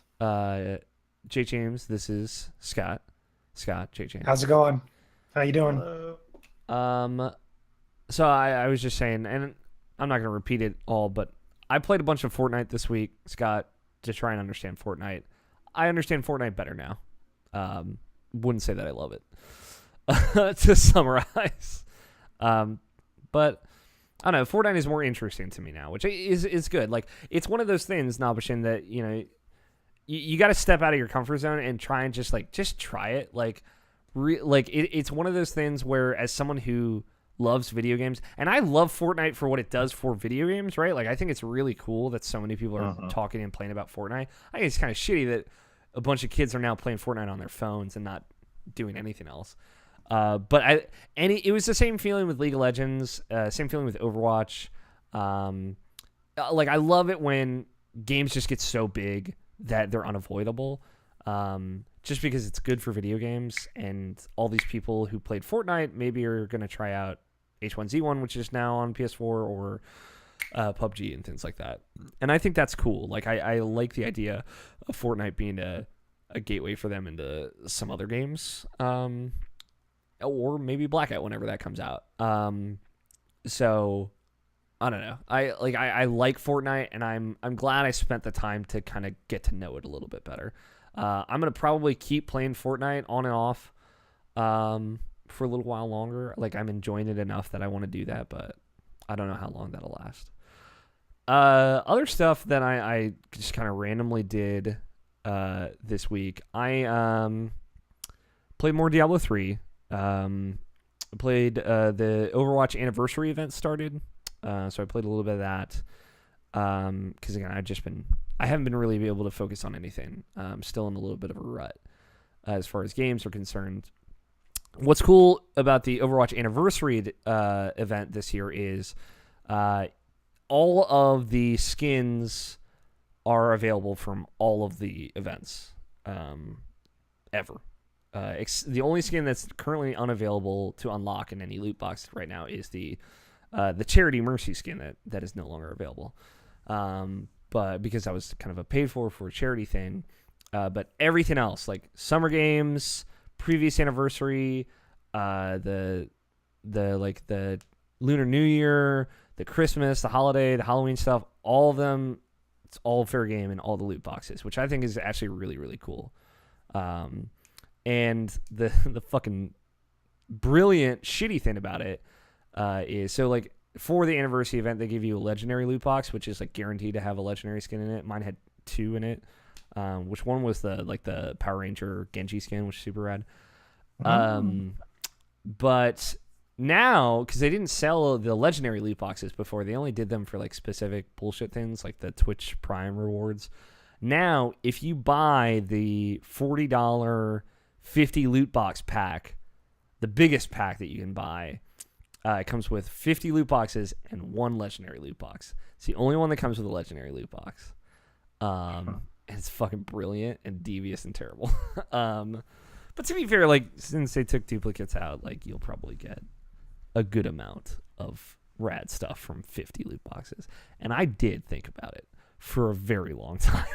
So I never bought a loot box. Regret it or no? Maybe. Like, I would probably regret it is the thing. It is like $40. I've never bought a loot box in Overwatch. I've stayed strong, stayed true to myself. But we'll see. It's a cool event. They're also in their arcade mode where they have all the different seasonal events. They're cycling in all the other seasonal gameplay modes, which is really cool. And they're doing like 4 at a time, so you can play like the snowball fight with May, or the uprising event, or Mayhem. Also like the kind of one of the classic modes. So it's cool that they have all this stuff going in to the anniversary event. It's just it's been 3 years of Overwatch now, or we're in the third year, I guess. So it's cool to just see them kind of celebrating it all. So that was another quick hit. Some things I spent a little bit more time in. I went and for whatever reason I got the platinum trophy in Kingdom Hearts 1. Because it was a thing where I just for your reference, JJ, I played through Kingdom Hearts 1 again pretty recently, and I was like, I've never really done everything in this game, so I'll do everything. So I played through it on proud. The trophy list in that game is kind of garbage. Like they make you go through the game in like really weird ways that I just don't agree with. Yeah, like that, and that was like the last thing I had to do pretty much to get this. But I'd gone and done proud mode on PS4 now, and I grinded to level 100. I beat all the secret bosses, and I'd done all the synthesis. So really all I had left to do was some of the gummy ship missions, which you don't have to do a lot, to be fair, to get that stuff. They made it easier from the PS3 version to the PS4 version. And I had to like get all of Donald's staffs and all of Goofy's shields.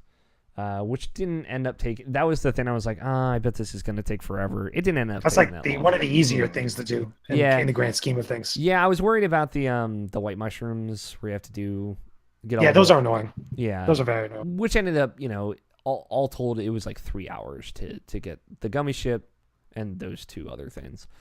So I was sitting there staring at the trophy list, like, man, I just have to play through the game on easy, don't die, don't change my equipment, beat it in 15 hours. Just one playthrough, do all 3 of those things. I can do this. So I did it. And it took me 7.5 hours, which was way shorter than I thought it would be.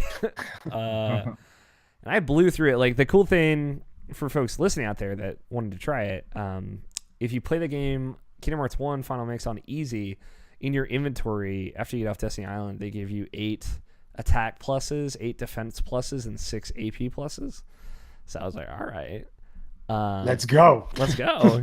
The thing is just, man, like, the whole last hour of that game is you just fucking hitting things forever with your fucking Keyblade. And you've done this, Nalbashin, right? You did this for the PS3 version.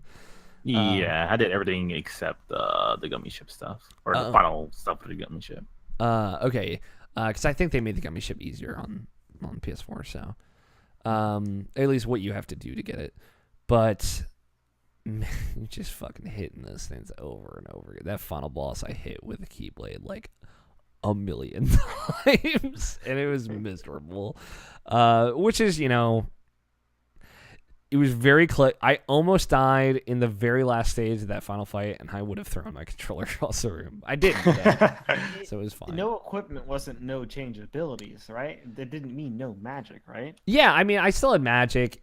It was pretty strong. It's pretty OP. It's just like that like it's the unfortunately like the scaling with that first keyblade is still like it's not amazing for magic. Yeah. So I would basically like blizzard, save enough for a couple of cures, and just hit it.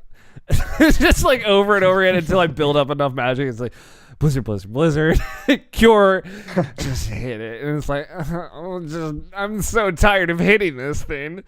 Why? Wait, hold on. Why Blizzard? That's just me using. Because it's shotgun blast or fire gun. You can probably do the same thing. Yeah, I was interchanging. It was pretty. Well, no, you'd use something like Sonic Strike, wouldn't you? Or were you just doing? Well, in that final fight, you're gliding the whole time, so you can't. You can't. Yeah, you can't use Sonic Strike when you're gliding.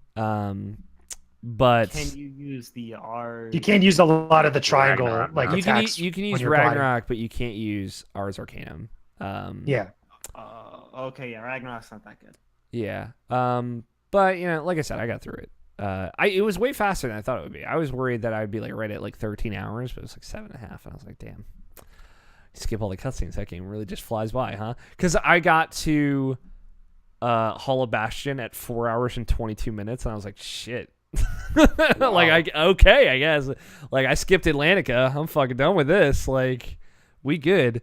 But yeah, I got the platinum. So it's cool. Like, now I have the Kingdom Hearts 1 and Kingdom Hearts 2 platinums. I'm feeling good.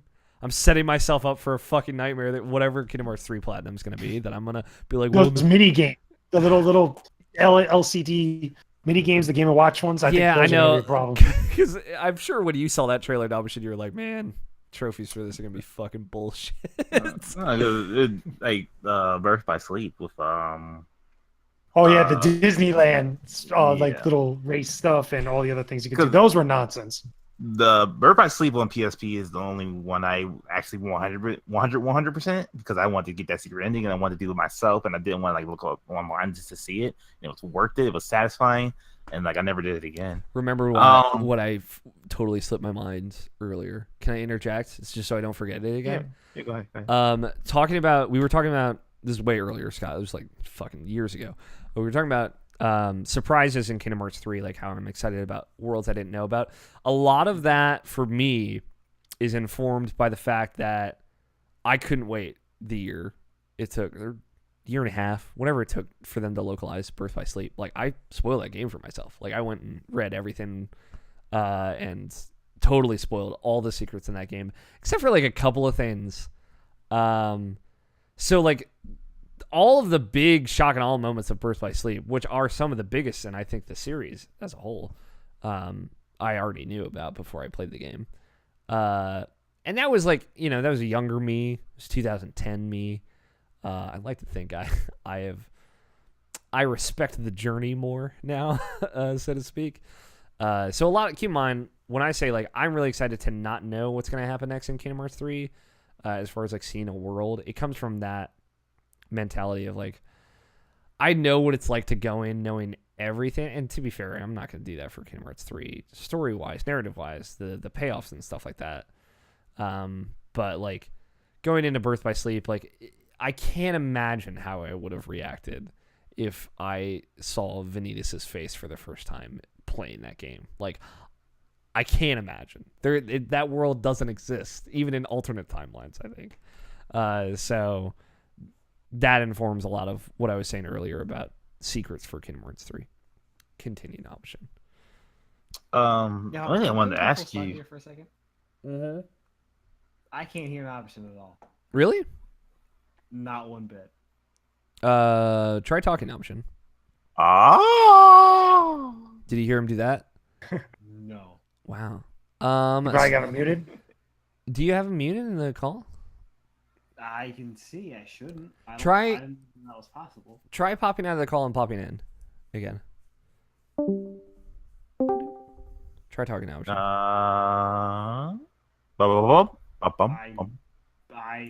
not muted, and I just muted and then unmuted him. Now we should try popping out of the call and popping back in.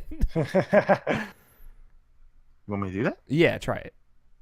There's a leave call button, and there will be a join call button. Ba-doop. Okay. Yeah, there we go. Cool. All right. Cool. We figured it out. We got there. Go ahead, Nice. Navashin. The only thing I wanted to ask you was, did you ever do the extra stuff for Birth by Sleep when you played it? Like, even on PS3 or like the lingering Vanitas and like I did it on PSP. Like that was the worst because the damn game gets so crazy and chaotic that it literally loses like frame skips or I like forgot about the frames. frames. And it goes to like 10 frames per second. And that final boss fight against the Mysterious Figure is the worst boss fight in the entire series because of that specifically. I did it though. I did No, it. it's all that doable, shit. but let's be real. Like, yo, when you're going at 10 frames per second, believe if me. not less, Yeah. it's not fun. Like, 'Cause I got it done after like hours. Yeah, like I never even did it on PS3, and like I'm pretty sure, yeah, PS4 would be on 60 frames. So like I'm just curious to see how that boss fight is done. I'd love to see that. I did the lingering Venus will to do this. So I did that, which is cool. Like when I talked about recently, like Kingdom Hearts 1's boss fights like really lack nuance. Like you think of like 2's boss fights, and JJ, for your reference, 2's my favorite. Final Mix 2 specifically. And like I love doing everything that like the Terra fight, the Lingering Will fight is like one of my favorite, if not my favorite boss fight in all of video games. Yeah, I love it though.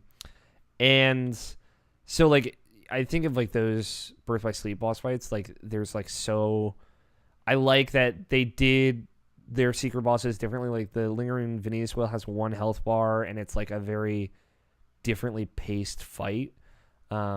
Especially with how like he attacks and how those attacks are informed by your previous fights with Vanitas in that game. It's a cool fight.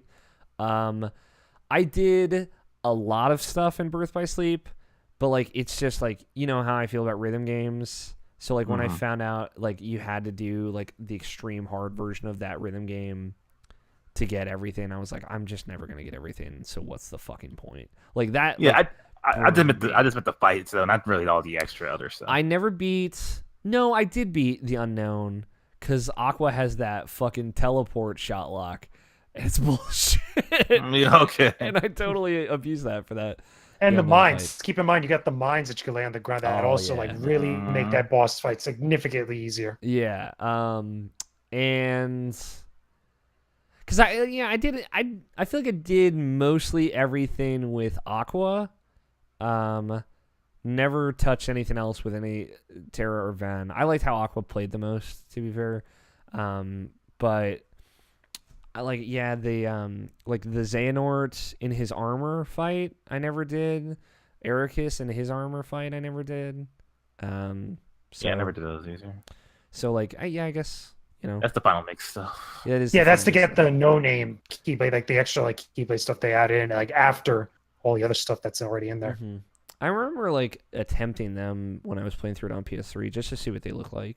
I just remember not loving at least the Xehanort armor one.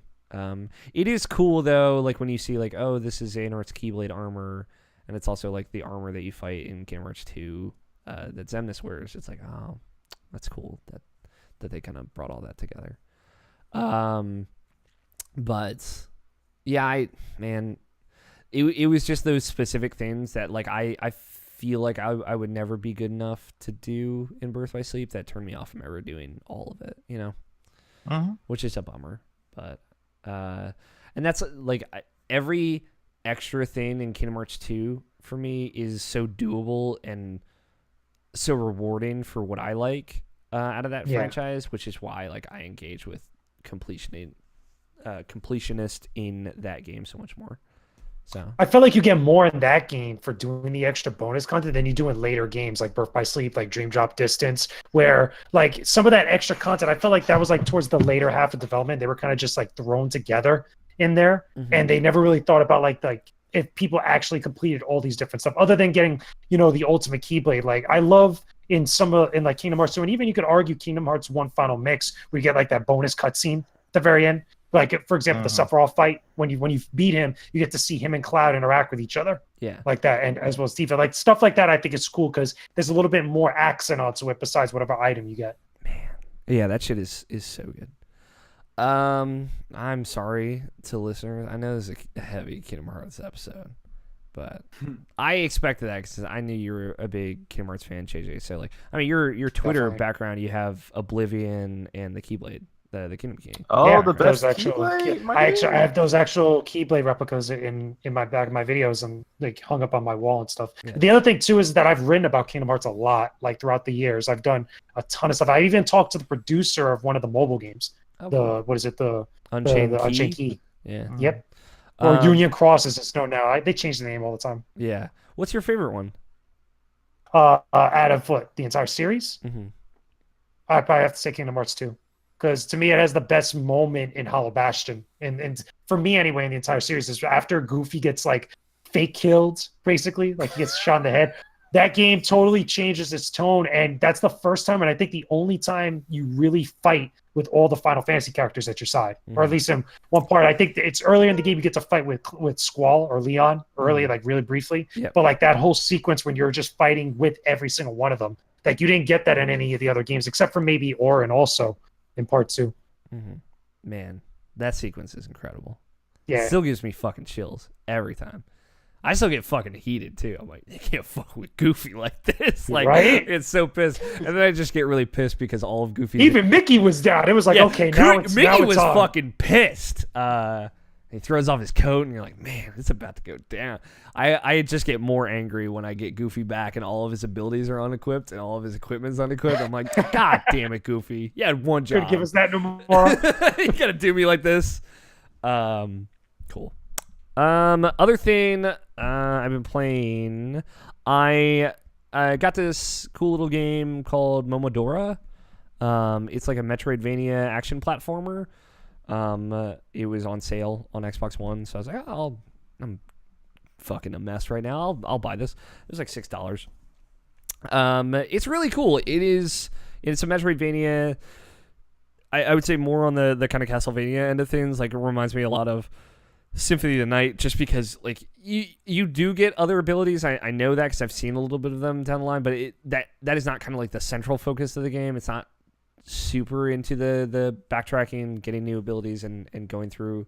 It is more about the challenge of it. It's funny because like going into it and looking at it, you're like, oh, Metroidvania, but it paces itself more like a Dark Souls game.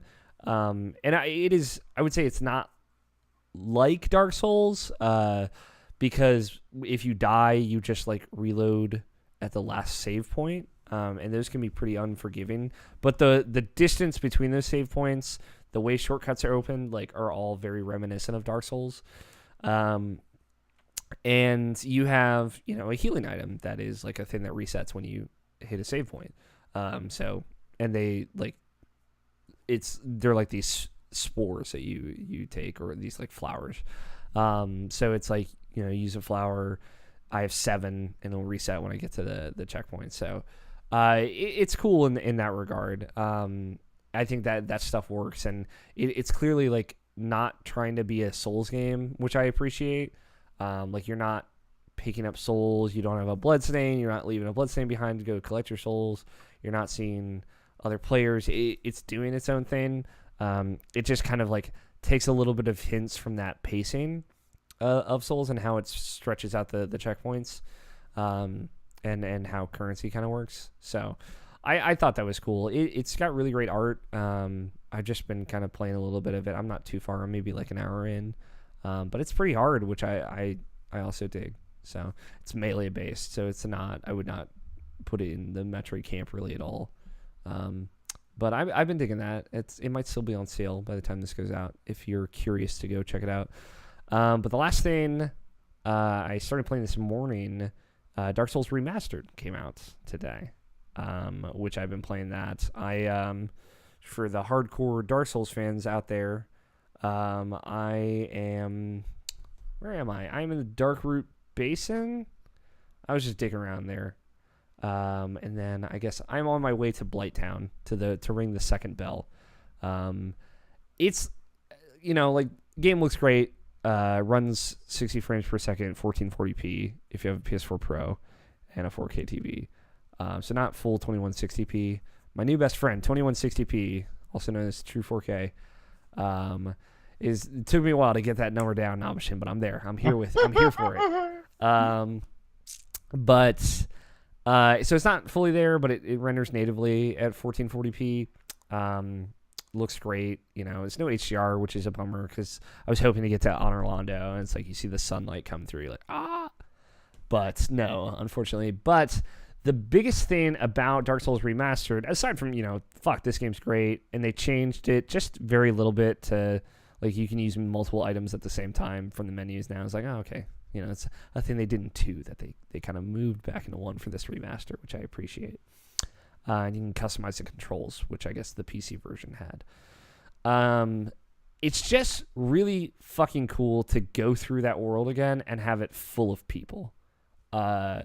Which was a thing I didn't really think about going into the remaster, but it's just like, man, I'm going through fucking the Undead Keep and, this first level, this opening level, and it's just full of summon signs, full of people. You walk around, you get invaded by some, like, level 2 noob, and you fucking wreck his ass. And, like, people don't know what they're doing, and you got, like, 1,000 summon symbols by the door to the boss fight. And what's cool in Dark Souls 1 is there's the first bell is kind of like your first objective. But when you're walking around that level, you can hear the bell ring, and every time it rings, it's an actual player in another world ringing their bell. And it rings in as many worlds as it can. And it's just ringing constantly. It's just, man, like, all these people are playing this game right now. And it's just, it brings back that sense of community that I, like, very luckily got to experience when I played and streamed Dark Souls in its entirety for the first time back in February of 2013. And it's just, like, it's bringing back all those really good memories of, like, why I love this game and why it's so special to me. And it's a really phenomenal game that just plays very well at 60 frames per second. So yeah, I've been really enjoying that. And I talked a little bit to our good friend Ali Mushka, who is basically doing the same thing, and she had the same sentiment of, like, yeah, just the kind of fullness of the world, full of people. Like, it is both terrible and great to, like, there's this forest area that you can just go in, and fucking people are just gonna start showing up like quick fire. And now the player count in this version of the game is higher. It's gone from max of 4 to max of 6, so it's just fucking bonkers. And it's just rad. It's just a rad feeling to kind of go back in that game and experience it almost like new again. And I think that's really special. So, and I think I might do, because I've streamed all my playthroughs of the Dark Souls games. I swore never to do it again, which I'm not for this first playthrough. But after I beat it, I might go back and do, like, a fun stream of it. But Scott White and I were talking about maybe streaming some on Monday for folks watching live that might want to tune into that. So hopefully we will. That game is excellent, and it's so important to video games, and it's so good, and I really love it. So $40 as far as, like, budgeting out. I couldn't buy Detroit, but I could buy Dark Souls Remastered. I've also been asking for Dark Souls Remastered for, like, 7 years, longer than Dark Souls has existed. So I would feel guilty if I didn't buy it right when it came out. But that's it. That's all I've been playing. Scott, you got any video games you've been playing? I played a little more Ni no Kuni. Okay. Not too much. Okay. Yeah, that's about it. Okay. Not so much more to say on Nini Kuni right now. I figure if you hadn't, Assuming you haven't gone back. I almost went back this week. It was a thing of, I went and got the Kingdom Hearts 1 Platinum, and like, I'm trying to close the book on Kingdom Hearts for me right now. Look at I booted up Chain of Memories just to watch the start screen, and I was like, not today, and I just closed the game. You're like, hard nope. Yeah, hard no. Like, I will probably go down that road. That is my least favorite Kingdom Hearts game. Is Chain of Memories or Re-Chain of Memories. That's your least favorite? That's my least favorite. How do you feel because about I just Recoded? don't think Recoded is fine because Recoded feels more closer to the type of battle system, like the real-time battling. It's just Chain of Memories was such a distance away from what the original game was, especially at the time. It just never meshed well with me. I even tried to play it again years later, and eventually I did, but I was just like not enjoying it as much. Yeah, I get that. Like, Okay. ultimately, like, because I don't count Recoded. Because Recode is not that great. Let's just keep it real. It's not that great of a Yeah, game. we're all here. We out here. But like it's just more of the kind of like similar to Kingdom Hearts 1 and Kingdom Hearts 2 for me, or even in that case, but more like Birth by Sleep. I have a fonder appreciation for Chain of Memories. My thing is, if I do it again, if I play this game again, which I probably will, just because like I played two, then 1. I might as well fucking play them all again before 3 comes out, assuming I have enough time. But I might just bump that game down to easy and make my slate deck and just fucking roll through it, because that sounds fun. Yeah, I had that moment, and now Kingdom Hearts a little bit out of the way. I'm hoping to get back into Neo Kuni 2. Please, Lord, I can focus. I'm playing Dark Souls Remastered this morning. Was the first time in a while where I'm like, I could settle into this. Where me bouncing around, being in my rut with games for the past couple of weeks, I haven't felt that. So I'm hoping that's a good sign that I can kind of get back into things. We are gonna take a quick break, and when we come back, we do have some news to talk about. Not a whole lot. We do have some MPDs. I'm pretty excited. I'm a big fan of the MPDs. JJ, if you didn't know. I like numbers. I like top 10 lists. And MPDs... They're blah. Let me put it that way. They're just blah. MPDs does both of those together. So we got that to talk about. And then maybe we'll take some questions and throw it out. So, let me get this thing... I forgot, like, I have, like, a whole thing I can queue up for the video viewers. It's like, very exciting. So we will be back in just a little bit. Shoot.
Same.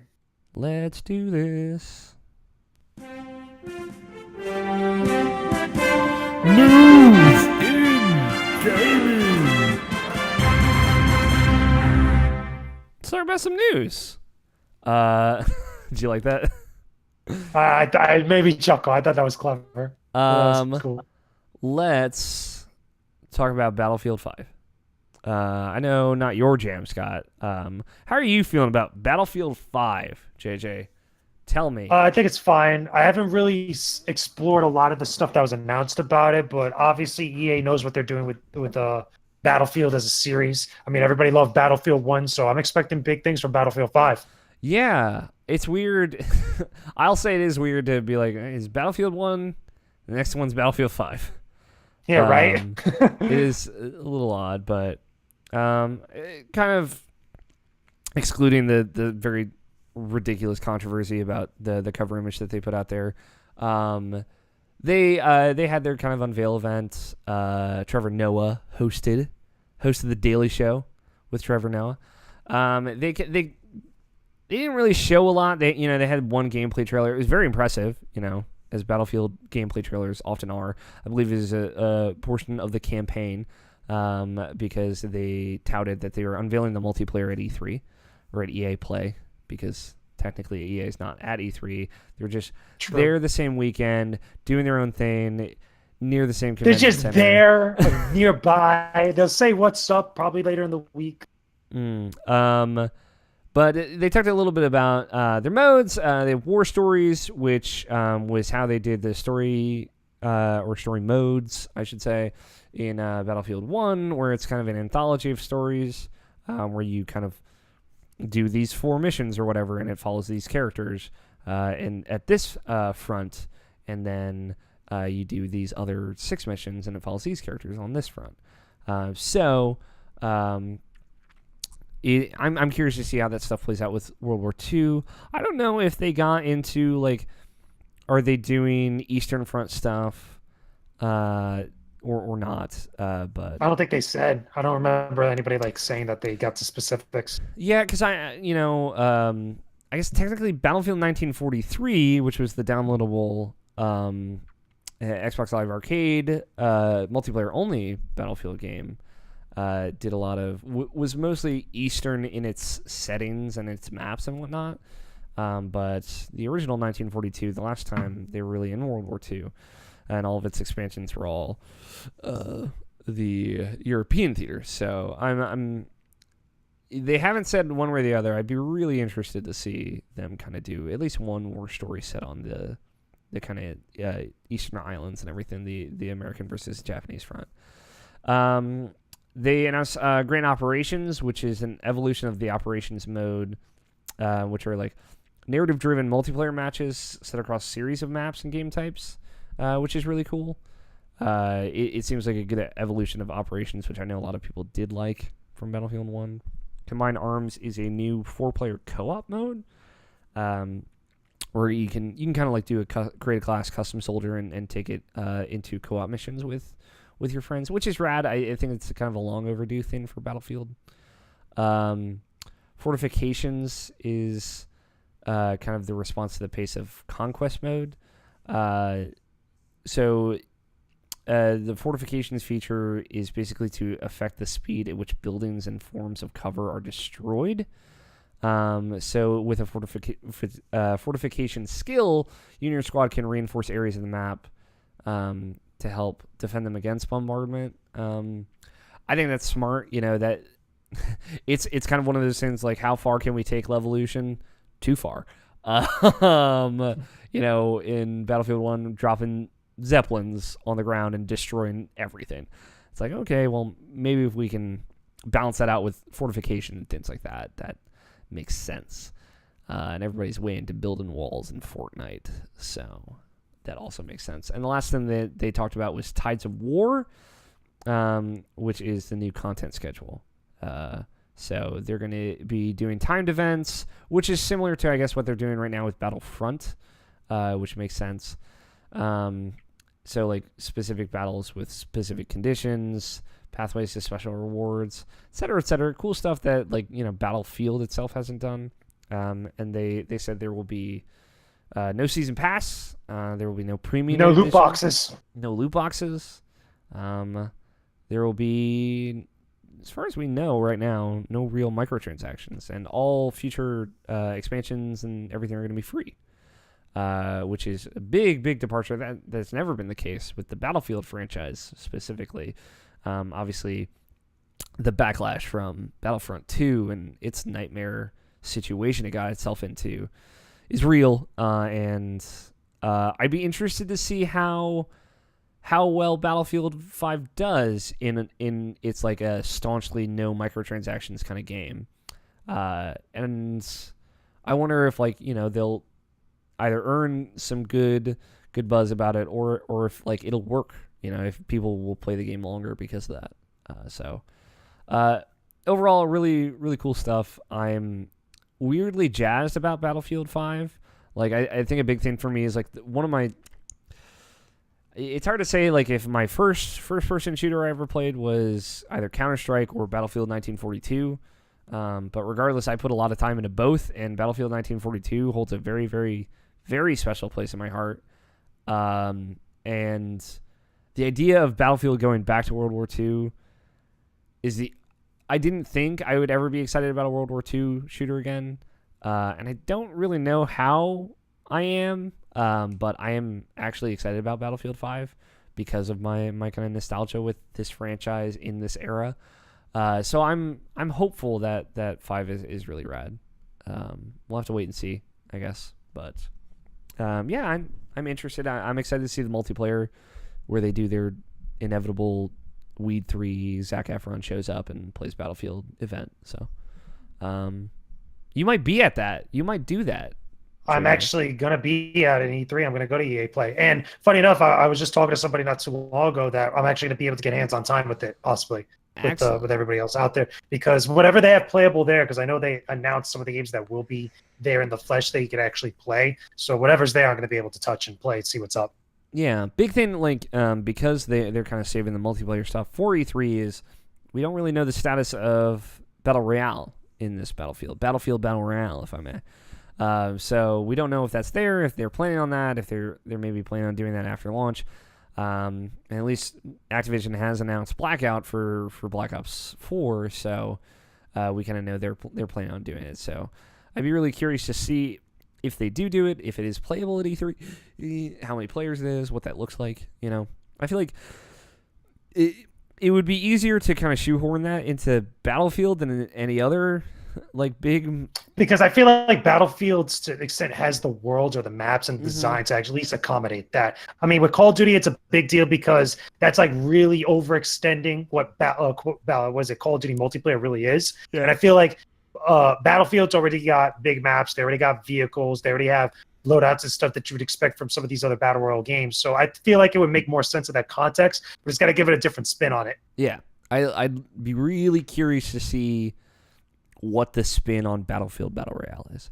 And like that, what's cool is that I think, you could just drop that mode in Battlefield and be fine, like everybody drops in. Could, yeah. Yeah, everybody drops in, you find guns there, win, I guess. But there's got to be a hook, though. There's got to be a hook, again, yeah. Because if you do it vanilla, then it's going to be exactly like PUBG or almost exactly like Fortnite with all the extra stuff that Fortnite's known for. Mm-hmm. That's really what I don't think that they'd want to do. Or again, same thing with Call of Duty Blackout. I'm pretty sure that they probably think of the same thing. Yeah, and definitely like Blackout, at least in my mind, and it is a lot of headcanon because they haven't really showed that yet. Like it feels different just because like Call of Duty itself plays so differently than any other Battle Royale. Like, so just that gameplay dropped into that larger setting is different. But also, like, them talking about their Blackout map is kind of like this amalgamation of all these big areas or moments from Call of Duty campaigns and other Call of Duty multiplayer maps. Like, it builds this kind of quilt image in my head that is really exciting. Like, I think that could be a really cool map. So I'd be really curious to see that. So, I'm hopeful. Like I'm more hopeful for Call of Duty's Battle Royale mode, personally, just because I think they're really going for something different there. I'm more curious about it because even when I was out there at the event, they were really not talking about it. They were playing it very close to the chest. Mm-hmm. And some of the nuanced things that I wanted to know, I wanted to know obviously the scale of the map. I wanted to know how is this going to work with Call of Duty like perks, like actually being active, especially if you got multiple people through dropping AC-130s or helicopters or missile drops and stuff like that. Kill streaks, How's that going to play? work? Yeah, how is that going to play into the greater context of everything happening around you, or as well as also how claustrophobic is the environments? Yeah. Because obviously some maps they're more close quarters combat, and it changes the dynamics of some of the battles you could do. How does that accommodate a larger map? Yeah, I like my bet, just in my head, like my theory is that no kill streaks in Blackout, but you can pick up perks. Like you would pick up attachments or weapons or items and things like that. That's interesting. Because I don't see Call of Duty doing that, but I could totally understand like how that could work. But I think it's more like what is it? Treyarch is because they're the ones doing Black Ops. Mm-hmm. They're probably going to be at least have the mindset where instead of having 3 kill streak perks, you probably have like 1. Mm-hmm. Yeah, I mean just like the faster knife and faster health recovery, stuff like that. Like those kinds of perks. Mm-hmm. Like imagine like being able to pick those up. Because that adds like such a cool random factor to it of like, well, I got this perk slot open, like I might as well take this and see where it takes me, right? I like that, and I think that could really mix up Battle Royale in a fun way. But yeah, I'm excited to see Battlefield 5's multiplayer and just see what kind of shit they're getting into. The only other news story I pulled outside of MPDs for this week was these kind of conflicting reports about the PlayStation 4. Basically, early in the week, I don't remember who it was. I think it was a Japanese investor at some sort of event that he was talking to a bunch of other Japanese investors. Because I read something similar like in a bunch of different places. Yeah, it was basically the idea was the PlayStation 4 is nearing the end of its life cycle, right? It was kind of like this quote out of context. And it wasn't a thing of like, hey, we're fucking sunsetting this old dog. Like it was more of like we consider this in the last leg of its race, right? Not that we're not going to put out games for it, but that's just where we're at as far as planning for it, which a lot of people kind of were like, okay, yes, this is what I expected. 2019 PlayStation 5 will be announced and released, which I'm not necessarily on that page. That's too soon for me. Yeah, that's way too soon for me. I feel like you get an announcement of like 2020. Yeah, because I feel like that's what I was thinking. You're still getting games that are in the pipeline that are still coming for PlayStation 4. But I feel like obviously PlayStation 5 games are being developed now, or at least they're in the pre-production stages or the very early stages of being something. And then later down the line, after an announcement of the hardware, then like 2021, we get some sort of showcase or like special reel showing what PS5 could actually do better than PS4. It's weird for me because like we just had Horizon come out and then God of War just came out. It's weird for me to think these things that Sony is clearly setting up to be 2 new big franchises for them. I know God of War's not new, but the new God of War is what I mean by that. Yeah. The next phase of that. Yeah, it's weird to say that they're going to put out these first iterations on this console and like not put a sequel out on these consoles. That's weird for me. Like God of War way easier to kind of swallow because that did just come out, but like to think like Horizon, I feel like we knew about it like all of PS4's life cycle, like Horizon Zero Dawn. Yeah, true. Kind of. I mean, even when it wasn't even out. It's weird to think like that game comes out and it's clearly a franchise and they don't put out a sequel until the next console. It's like some Smash Brothers territory, you know what I mean? Like yeah. I think that's just weird. That's a hard pill for me to swallow. And then John Codera, who is one of the executives in PlayStation, kind of came out and said, he gave a quote to the Wall Street Journal. The direct quote is, "We'll use the next 3 years to prepare the next step to crouch down so that we can jump higher in the future," in regards to the PlayStation 4, kind of implying that it has at least 3 more years of its life left. And I think it's easy to look at these 2 separate stories and see that they're contradicting each other, but I think it's more of like they're aligned, they're on the same page. It's just like if we're about to hit year 5 of PS4, and like we have 3 years left. Like the majority of its lifespan is over. So you could say reasonably we are in the last phase of the PS4's life. And you could also say like PS5 comes out in 2021. I still like think it is like I would still lean toward 2020 for that. And this grand plan that they have in place could easily change. Fucking Xbox could do something that sweeps them or something like that, even if that's not crazy likely. But it's clear that they are working on PlayStation 5.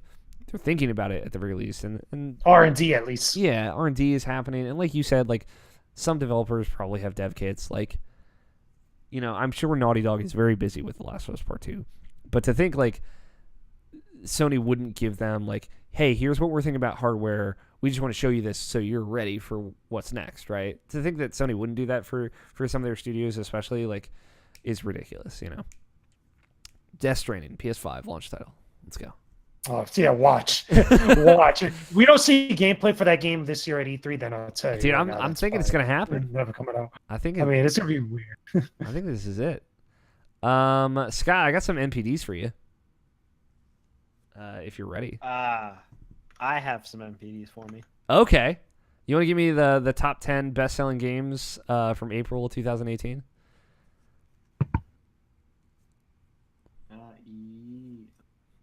I think it's the first list.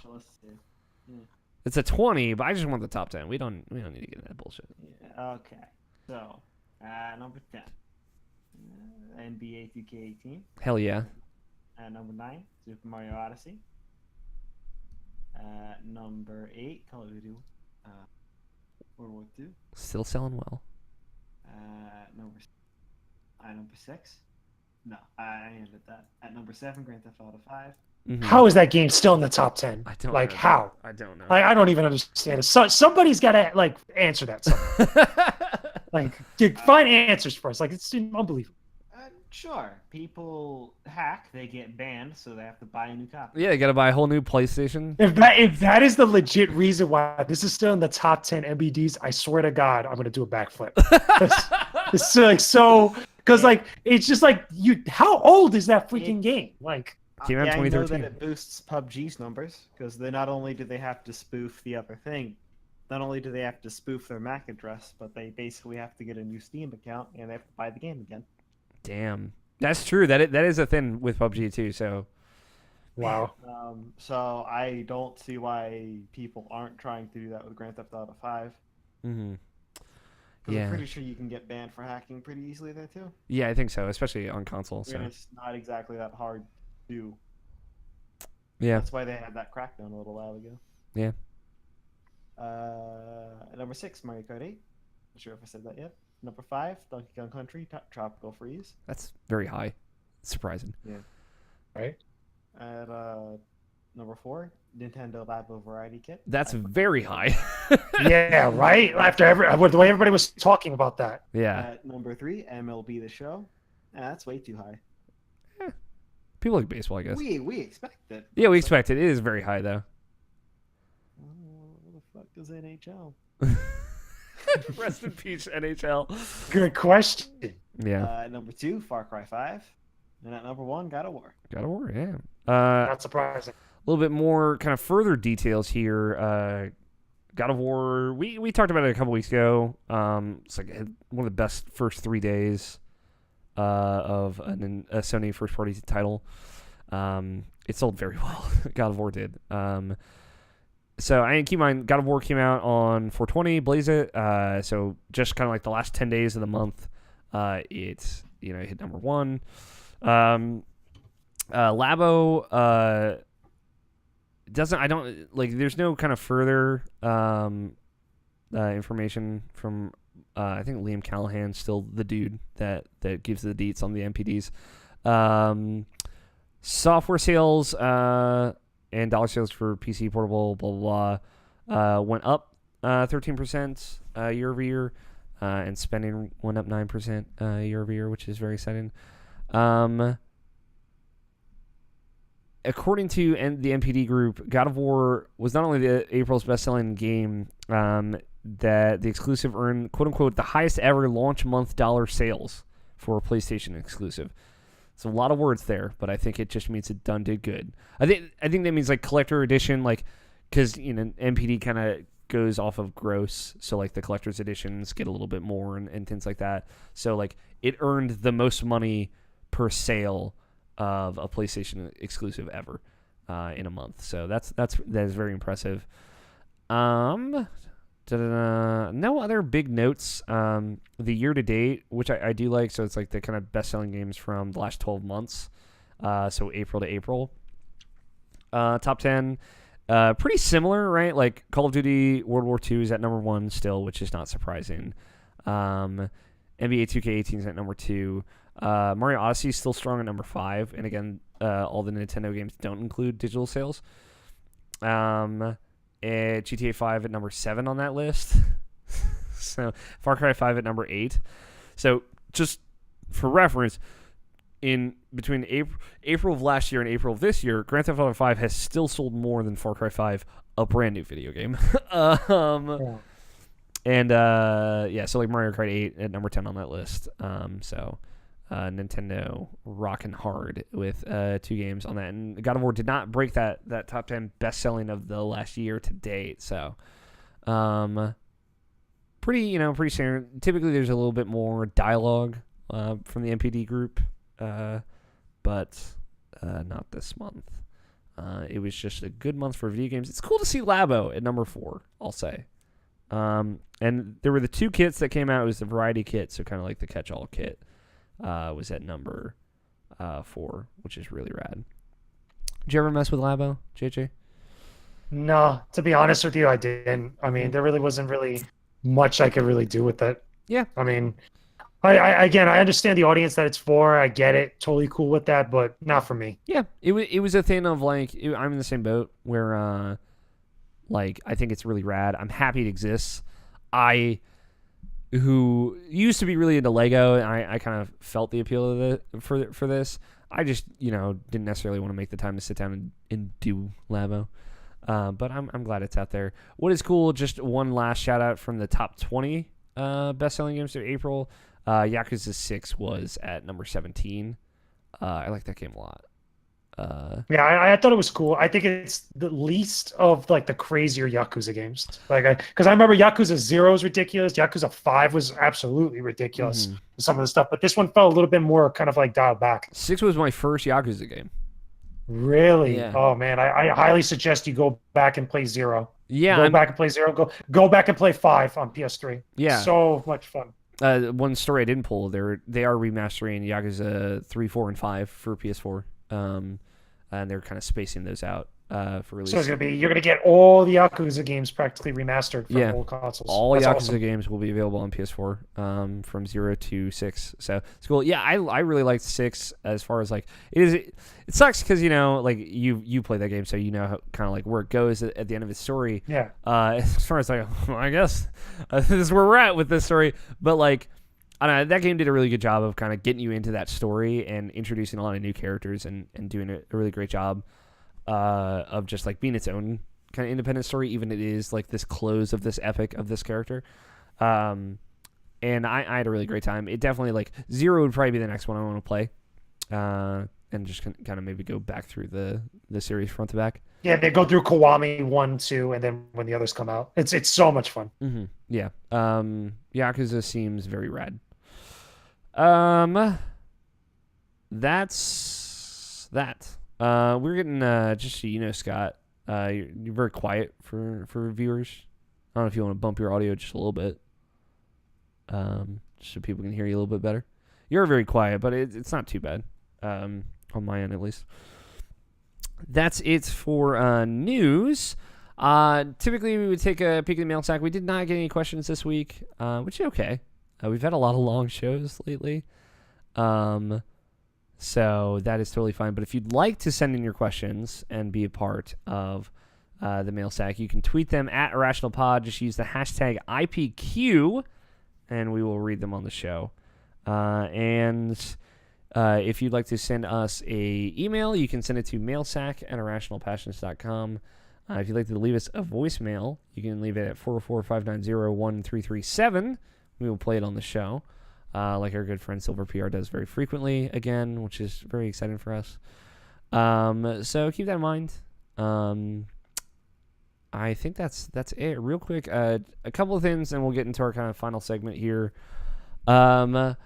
If you would like to, I already said be a part of the show. If you like the show, you want to kind of keep up with it and everything Irrational Passions, you can follow the site and the show on Twitter at IrrationalPod. If you like the show, rate and review it on iTunes and Stitcher and Google Play. It actually helps out a ton. If you're watching the video, I don't normally do this, but hit that like button and ring that bell. Smash that bell like nobody's business.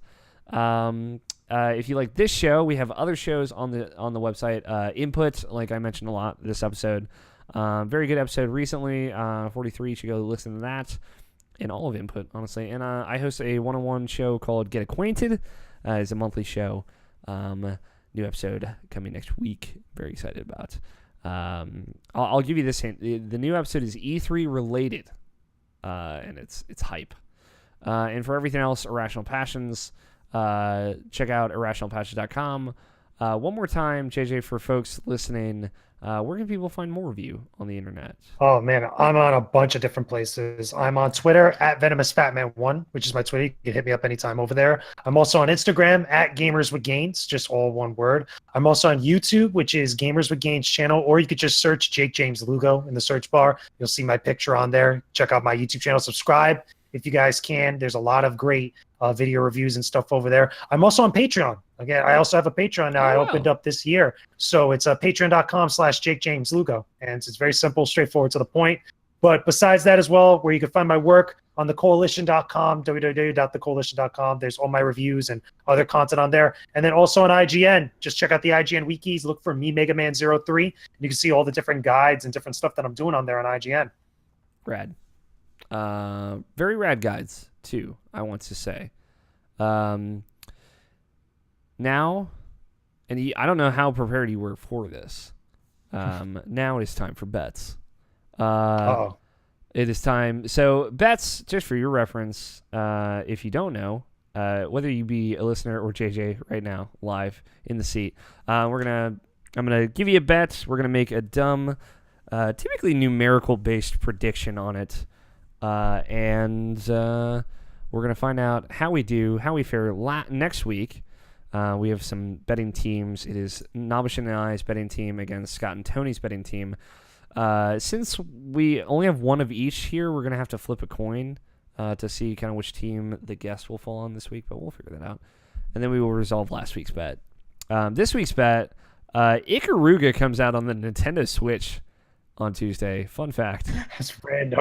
It's random. I found out that you can play Ikaruga on Switch in handheld mode with it tilted on the side. So you can play it like an arcade. Oh, yeah. That's right. Yeah, that's true. Which is super cool. I am going to put in the hashtag Ikaruga hashtag on Twitter. And I was going to say the first tweet. Let's say the fourth tweet that comes up in the search result for Ikaruga. How many words will be in that tweet? So if you like, JJ, you can type in your response. Just get it ready in our little Discord chat. Don't send it quite yet. I will say this just to inform folks. Hashtags count as one word. So if it's hashtag ain't that glory, that's one word. Because I'm not gonna give you 3 words on that. So then you can just game the system.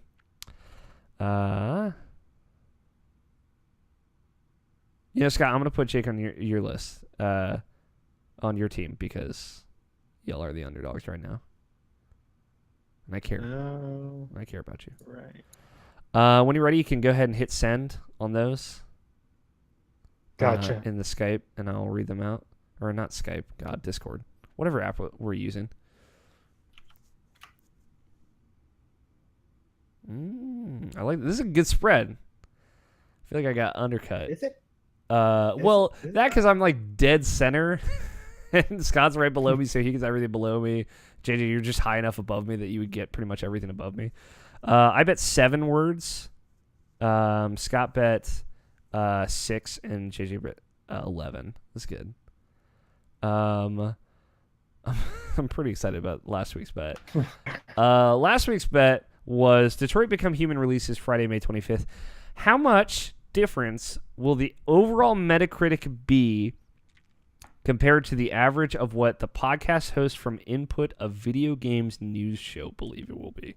So basically, higher or lower, and by how much will the Metacritic be for Detroit Beat? Now, I want it to be known the Input crew, collectively, their average consensus was that Detroit would be at a 75.6, just because the rounding and all that, or just because the division of all that. And Detroit is currently sitting at a 79, so they were surprisingly close. I said it would be a 72, so 3.6 points below. Nabishin said 80, and our guest Miranda said 85.6. And we lost Scott at that point. He just cut out. He disappeared. So I don't know if you had a bet in mind, Scott, but it's too late. Nabishin, Yeah, I didn't get to the betting section. yeah, you were gone far before then. I was gone far before then. Nabishin was closest though, very close. Let me see. I mean, how much difference? Yeah, he was the closest. I guess technically, no, he was closest. From the actual score. I was trying to figure out if I fucked up the wording of this. I didn't. So Nabishin does win the bet. He's not here to reap the rewards, but that's okay. So currently, just for if you're interested, JJ, Nabishin and my team, Team Nanashi, is at 13 points. And Team I Don't Feel So Good, which is representative of the current meme, the meme team, still rock hard at 5 points. Quite the decisive lead. I'm just saying. But it's all right. Yeah, again, it kind of rocked over there. I'm saying. It's all right. I believe in Tony and Scott. Tony's just he's gotta not be so busy. It's worth noting because I never addressed it. Nabishin did have to leave during the break. So people were like, "Man, Nabishin's been really quiet this whole time." No, he's just gone. He had to step out because he has to work. He was taken out by Thanos. Let's just say that. Yeah, he did not survive Infinity War. That's it. That's the show. Thank you so much for coming on, JJ. I really appreciate you taking the time. Anytime. I appreciate it. It was awesome. Glad we finally got to be able to do this. This was dope. Yeah, finally. I will say this before we I go through all the outro stuff.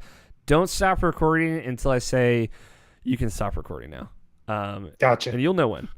Thank you everyone for listening. Thank you everyone for coming and tuning in live. I appreciate all of you very much. Thank you to Danny Wiesner for opening music of Two Player Co-op and our closing music of The World is Saved. Thank you to the Input crew also for putting on a good show every week. Those guys do good work. And yeah, thank you Scott and Nabishin wherever you are for joining me as always. I love you guys. Big hugs all the way around. I've been your host, Alex O'Neill. Play your games. Stay irrational. We'll talk to you all next week. So now we're going to do titles. If you go to the bottom of the Google Doc, we have some titles that Nabishin wrote down throughout the show. Do you want to read them, Scott? Or do you want me to read them? I can do it. Okay. Give me some titles, Nabishin. Or Scott, whoever you are. P on the DL. There's an I there, but it's fine. P on the DL is good. Oh, yeah, you were covering it. I'm sorry. IP on the DL. There we go. That actually sounds better.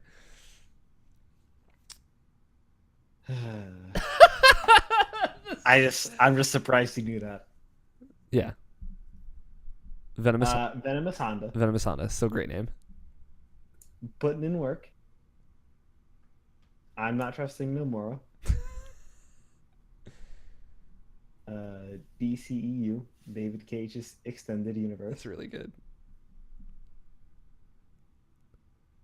Blizzard, Cure, just hit him. It's also good. 2160p, my new best friend. Yes. Because 4K, true 4K is my new best friend. I don't know if you heard, Scott. We're very close.